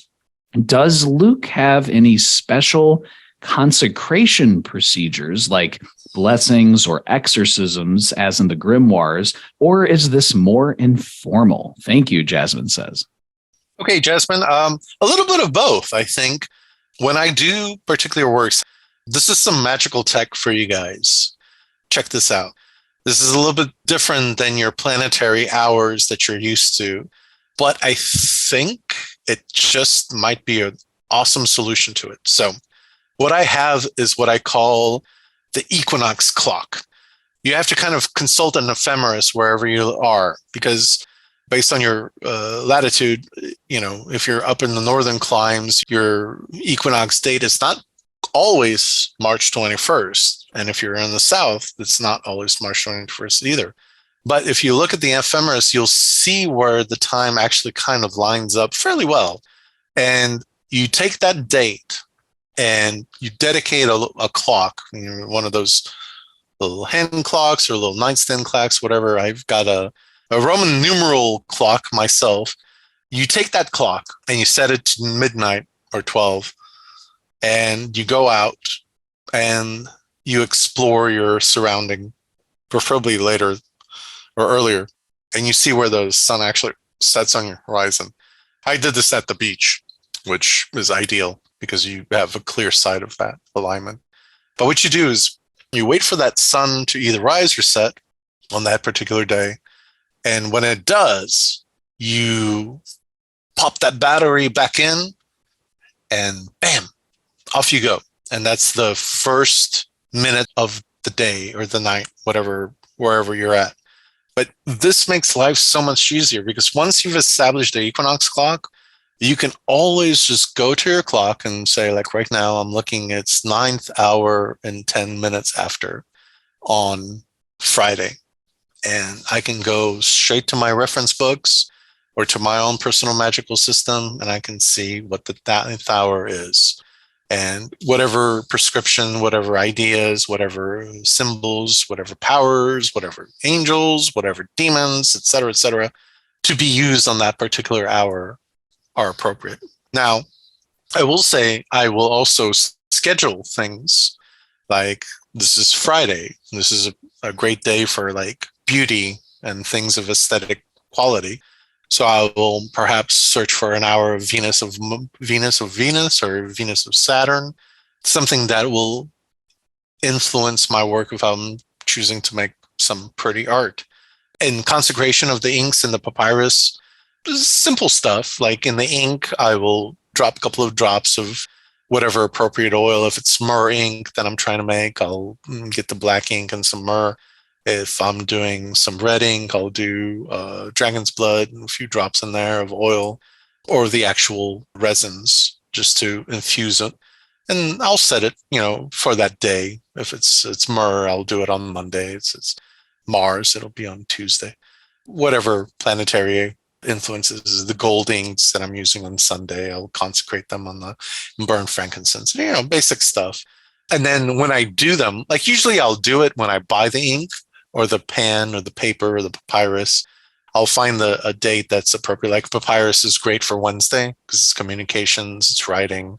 So I'll burn some, cinnamon over it, invoke Mercury, Hermes, or Hermes Trismegistus, or Jahuti to give it that life.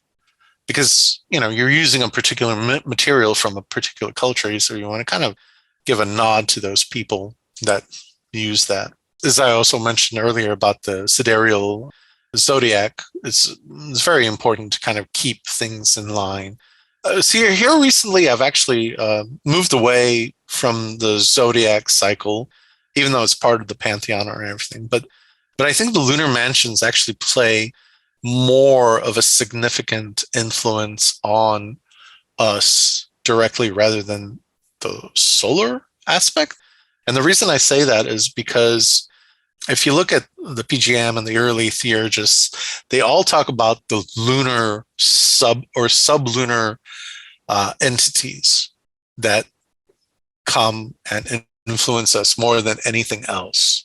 And I think there's something to it. There's that sublunar sphere that, you look at the Platonic model and you have like the sublunar sphere, then you have the elementals, and then you have like the spirits and the ghosts, and then you have the earth. And I think there's a pretty strong connection between that lunar mansion cycle and the moon's effect on us directly. So, Łukasz, you mentioned sigils, obviously, and we've discussed sigilization and how sigils can be considered packets of meaning or information. But what, from your perspective, is sigil theory? What are some of the things that constitute sigil theory? And again, for the listeners who are watching on YouTube, there will be a piece on the screen called Healing Spell. But for those who are not listening, Łukasz, if you can kind of describe that. What I do with sigils is, it shouldn't be too much of a surprise for a lot of your practitioners out there. When you go back to the chart with all its letters in place, I basically do the same thing as the Golden Dawn did with its sigil rose, where you take one letter to another and you make a geometric shape based on the plane that the letters have been distributed amongst.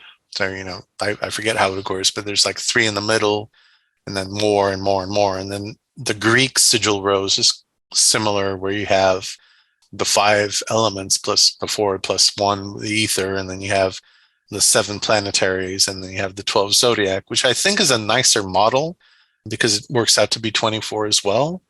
It's just my own personal preference. You join the lines from letter to letter on that grid, and those make the sigils. But the sigils are actually composed of 2 elements in my system. First of all, you have the rigid geometric sigil element, which is from point to point to point that creates a particular word. And then I call the second element the lines of force. So a sigil, like I think most of us, can relate, is basically a circle and a dash. And kind of there's still some dispute between whether the circle is the beginning and the dash is the beginning, or et cetera, et cetera. But in my system, the dash is the beginning and the circle is the end. You make that geometric shape, and then you add the lines of force, which are these curvilinear, snaky type elements with little arrows at the end. And those represent visually the element that manifests from that sigil.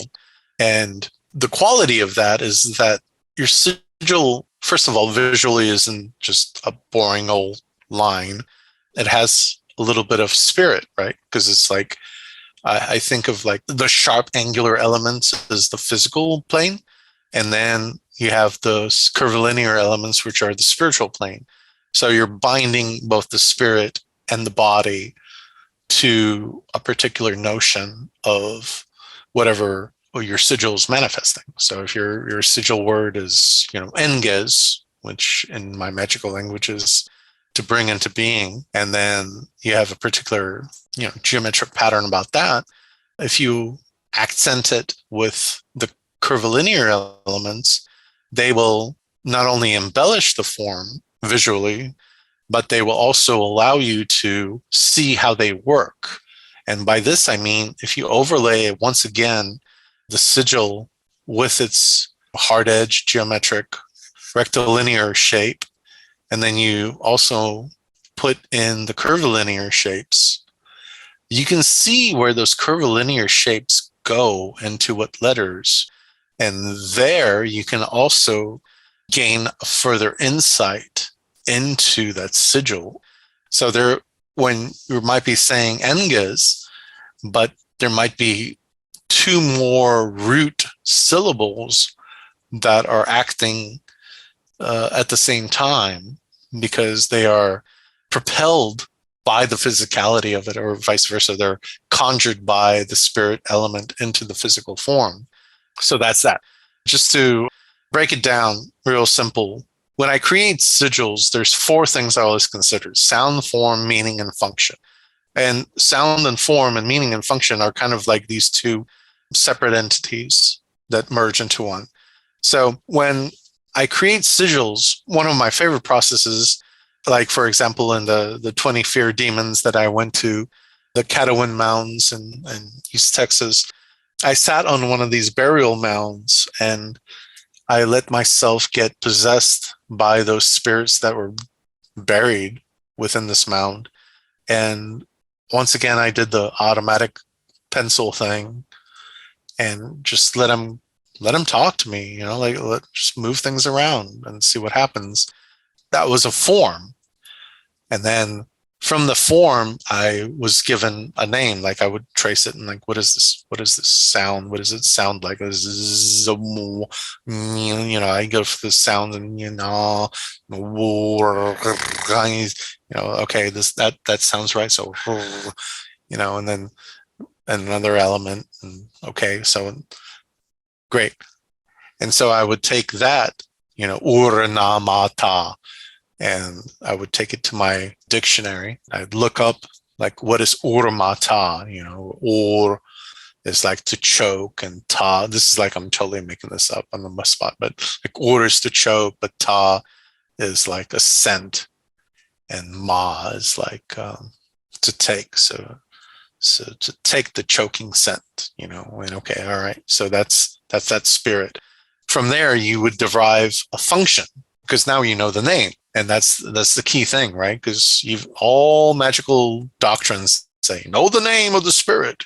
Yes, once you know the name, and the most important part of that is the reason you want to know the name is because you want to know its function. You can't rely on grimoires from 1,000 years ago that they know what they're talking about. You can, but if you have a direct access to a spiritual language, you know better. So you're like, okay, so this is such and such spirit, and now you can develop a function from that. So you take that and you have ur mata, you have choking, developing scent. And what is that? This is a choking scent, right? So this is some sort of spirit that chokes you with a particular odor. Why do we need that? Well, we need it during an exorcism, right? Because there's nothing more common than, asafoetida and sulfur and banishings. And sure as shit, you don't want to burn that in your house, but it is there. So now you've divined the function of the spirit. That's the magic of the sigilization process. You can start with a sound. You can do the opposite. You can start with a sound and you let your man move and let it develop, and you place that on the chart and you see where the letters are. And then you take those letters, and from those letters you make words, and from those words you define those words, and you get a function. And from that function you get an active element of what that spirit is to do. This is the very same methodology that I use to develop the gods and their names.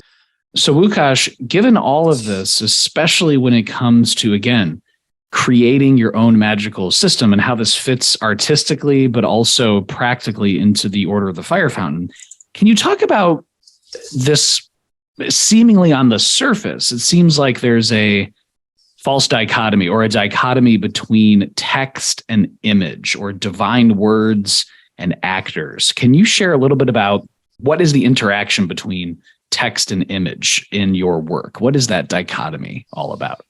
That's a disease I caught from being a graphic designer for a long time. In graphic design, you're always dealing with text and image. And even before I was a graphic designer, this is part of printmaking. And you look at the old Gutenberg Bibles, you have text and image. It's always text and image everywhere you go. I believe in my personal practice that the way I view text and image is that the text is the conjuration and the image is the manifestation. So when we're looking at like this image that I made called the Cosmic Song, there's on the bottom square this Egyptian-esque girl with a flute, and then on the right you have the Mayan Sakbachan, the vision serpent, and he's kind of drumming along. And at first you're like, okay, they're jamming, right? She's playing a flute, he's playing a drum, he's got like some skull coming out of his mouth, maybe singing or chanting or whatever. But that's very, like you said, it's a very superficial interpretation of it, because regardless of what this text says, the imagery itself, it's not as clear cut as one would think.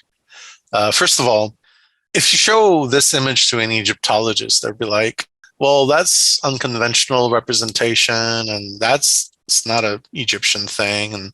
And then you show this to a Mayanologist, they're like, oh, it's a vision serpent, but it's never quite represented this way. And what's the my dig is basically that I try to make images that evoke a particular quality, but are not literally transcriptions of imagery. So it's sort of like a game I play. So if I was to show this to an Egyptologist, be like, oh, no, I don't get it.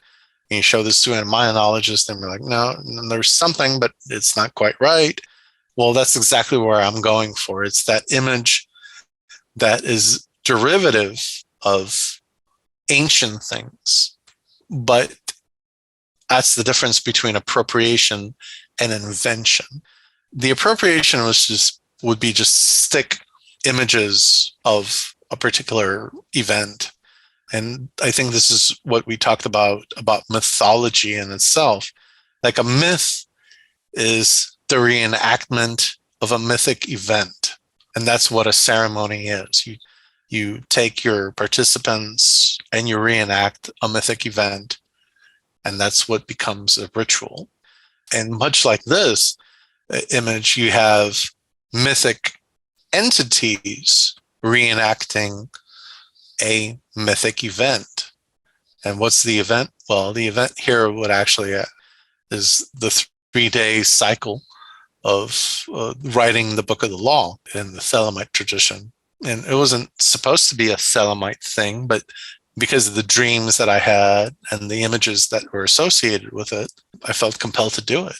And I think that compelling is exactly what true magic is.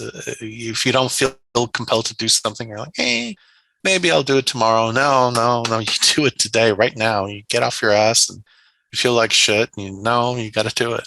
And I think that's that true magical quality of something, to be compelled beyond your physical parameters. You don't have a choice. You have to do it.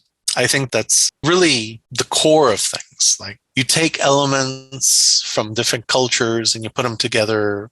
Think of them as spice. This is one of my favorite metaphors. Like, think of them as spice. Like, if you're conjuring some Egyptian thing, like, okay, some frankincense here, or some salt, and then you're doing some, myrrh, and you take some black stuff, and maybe what is myrrh is watery, and you find a appropriate culture. It's sort of like cooking. You have all your basic elements, you put them all together, and then sooner or later you're going to have a fantastic meal, right? Because you're going to add your spices, you're going to have your proteins, your veggies, and all that, and you mix it all together, and you eat, and you consume, and you gain the energy of the food. But here you're not eating physically, you're manifesting via ritual associations of those elements, where they come from. Like, do I want to put like some vision serpent spice here? Do I want to put some Vedic sun power here? It seems like just a mere amalgamation of things, but it's like, one of those silly old statements that people make, the sum of the parts is greater than the parts themselves. This is true. You have all these elements put together. They are vastly more powerful than on an individual plane.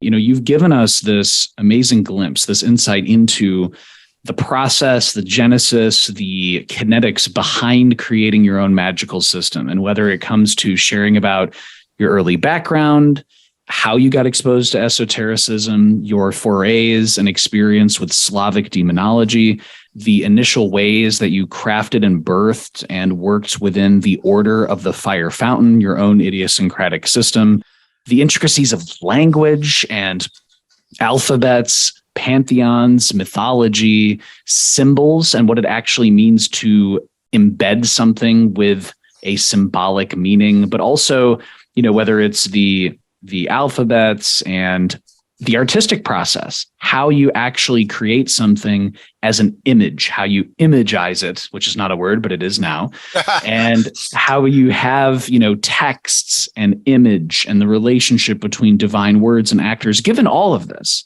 and given that, many listeners, even if they're working within a traditional grimoire framework, let's say, they are creating their own idiosyncratic systems. Given your Order of the Fire Fountain and your own system, can you leave listeners with some closing thoughts, or maybe some advice that you have, not only advice and tips for system making, but also, of course, any upcoming projects, where people can find you, how they can support you, all of that? Yeah, sounds wonderful. So my first and most profound recommendation is to keep a journal. There's nothing more important than keeping a journal. Not only just because it helps you line up the day's magical processes, but it gives you a space to note their effect. To keep a journal is a working of itself. And I think good magicians do keep journals. It's a way of documenting your experiences, and it's also a way of organizing those experiences. And you can go back 2, 3 years, 4 years, 5 years, whatever, however long, and you can see what you did that day, 2 years ago, 3 years ago, 10 years ago, and you can kind of catch a current. And that's sort of what I'm really fascinated by, is this idea that each day, each hour, each month, season, etc., has its own spirit caretaker. And the more you do deal with that spirit caretaker, be it on a daily basis or weekly, etc., you'll find things happening. The more you do this magical process, the more it informs your ritualism. And I think that's it's just absolutely fascinating and interesting to see how over time things develop. To go back 10 years and see what you were doing 10 years ago and see what that's relating to you. I got an image up here from 2020 on the last day of the ritual round. And here you have like the names of the spirits of the day and the night and the sunset and the sunrise. I do these spirits every day, like, okay, so today is this day and it means this and that, and I'll honor it and make a sacrifice to it. Journal keeping in itself is a magical thing. The other thing I would strongly recommend to people is glossolalia, is automatic speech.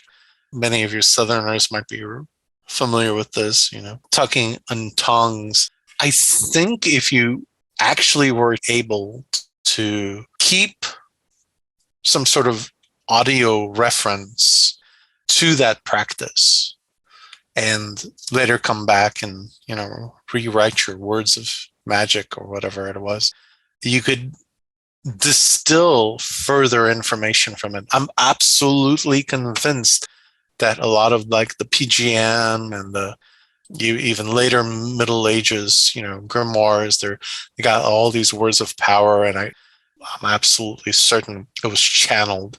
Somebody wrote it down and they broke it down and made it sound like something coherent. Do experiments in glossolalia for sure. If you do it with sincerity in your heart, it's not silly at all. It's actually quite liberating, because I've had moments when I'm trying to summon a spirit up and I'm trying to remember the words from a grimoire, and one reason or another, they're not coming through. But if I express my intent via this automatic speech and with my gesturing, I'll stomp my foot. If you can get over the idea of feeling silly about it, I think it's potent as hell. Automatic speech is not a bad thing at all. And I would encourage everybody to try it in their ritualism. The reason I say that is that you don't need to memorize every passage of a grimoire or conjuration of a grimoire to actually be able to say what you mean. So it goes back to this idea of my magical language. Like, I'm saying what I mean. I'm not using your words, but I'm using my words, and my words are being channeled by this force that is exterior of me. And I think that's fantastic. The other thing that I would think is vital is cataloging. There's no way you can do this process without cataloging it, because sooner or later you're going to find yourself with like 10 different words for fire, which is kind of fun, because then you can play the nuance games. Like, is it a little fire? Is it a flame? The house burning down? Or is it an inferno? Or is it just a spark? So just be careful, but also keep a catalog. I never, ever, like in the beginning of our interview, Alex, I said, I never thought I was going to keep like, tens of thousands words of meaning, but here I am doing it, because you have to be consistent. Consistency is very key. It allows you to be consistent, but also it keeps you true, because you don't want to fake it. You want to try to be as legitimate to your own self. And the other thing is like form some sort of personal communication with a demon or a daemon, like HCA or whatever your tradition is. I found my own personal daemon is vital to my working. I'll throw something in at me, while I'm sleeping, or if I'm working with something. That personal communication is the link with the divine. I am a Neo-Platonist, so it all comes from the source of pleroma, right? my spirit is just a communicator between that force and me. I think, keeping your heads up and listening to your inner demon, watching visions, and just being aware of things. Don't walk into a room like you're a badass. Investigate it before you make your play. So I think that would be my finishing thought for everybody, just to be aware of your surroundings and make the best things of that situation, because we're all that magicians, and whatever you have to do. Listeners, definitely make sure to check the podcast and video descriptions below. But is there anything else, Łukasz, that you'd like to share, either about different projects or just about if someone's out there and they really want to check out your writings, your art, anything else you'd like to share? I have a book published, The Niyad Zen, by Sirius Limited. Edgar has been one of my all-time favorite supporters for the last 15 years. I love him so much. Thank you, Edgar. I have an oracle deck that's available. Contact me directly via email, Facebook. I respond fairly quickly. I do have things going on in my life, but I'm pretty accessible. So send me an email. I have some very beautiful deluxe editions of my book. I have my oracle deck. I have paintings. If you look at, go Google and Google me, I have plenty of paintings. I enjoy doing commission pieces. It's actually one of my favorites. I enjoy doing commission pieces because they take me out of my comfort zone, which is always good. Shoot me a money number, whatever you want. This is what your budget is. Tell me what you think, and we'll get something going. As far as my own personal projects, I'm trying to finish up the Book of Gates, which we talked about in the other section. And definitely with the upcoming season of the new year, I'm going to do a little recharge, get some health energy back. Yeah, forging forward. Contact me, talk to me. I love talking to people. Even if you don't want to buy anything, it's not you don't have to feel weird. I like talking shop. Many wonderful friends that I've met through my long magical career, and poke some inspiration into me by your questions, because that's what they do. They inspire me to do my own thing, and as well as I hope you get inspired to do your own thing. And all the love and blessings to everyone out there. Esoteric artist, esoteric author, and founder of the Order of the Fire Fountain, Łukasz Grochocki. Łukasz, thank you so much for taking the time and sharing your wisdom on the Glitch Bottle podcast today. You have no idea how much it's an honor for me. It's wonderful to share the airways of Esoterica with so many wonderful people out there. Keep up the good work, Alex. You rock. Well, listeners and Glitch Bottle patrons, I hope you enjoyed that chat with Łukasz Grochocki as much as I did, because it's an inspiration. I mean, really, Łukasz's system and his writings and his art and the way that he traverses his own development of a magical system is not only powerful, but it's also a guide, because whether you practice the grimoires and you're developing your own system within that tradition, whether you are borrowing and perhaps forging your own system, I think Łukasz really encourages all of us to not be afraid to go into the circle, into the rituals, into the mystical landscapes, and to pull out those things that not only resonate with us, but to decrypt those things that may seem mysterious at first, but can reveal themselves over time, whether it's deeper connections with spirits or whether it's refining a magical alphabet. There are just so many amazing things that Łukasz urges people to do. And so I definitely encourage you listeners to check out the podcast and video descriptions below to check out Łukasz and support his work. Also, oh my goodness, I cannot tell you how much I appreciate each and every Glitch Bottle patron on patreon.com/glitchbottle, because your questions, your insights, they're fantastic. and they always keep the podcast growing in new and interesting ways. And if you'd like to become a Glitch Bottle supporter, hop on over to patreon.com/glitchbottle and you can get exclusive perks. You can put up with almost unbelievable levels of nerdiness from yours truly and so much more with exclusive posts and perks. As always, listeners, this is Alexander Eth reminding you to invoke often, uncork the uncommon, and keep the light.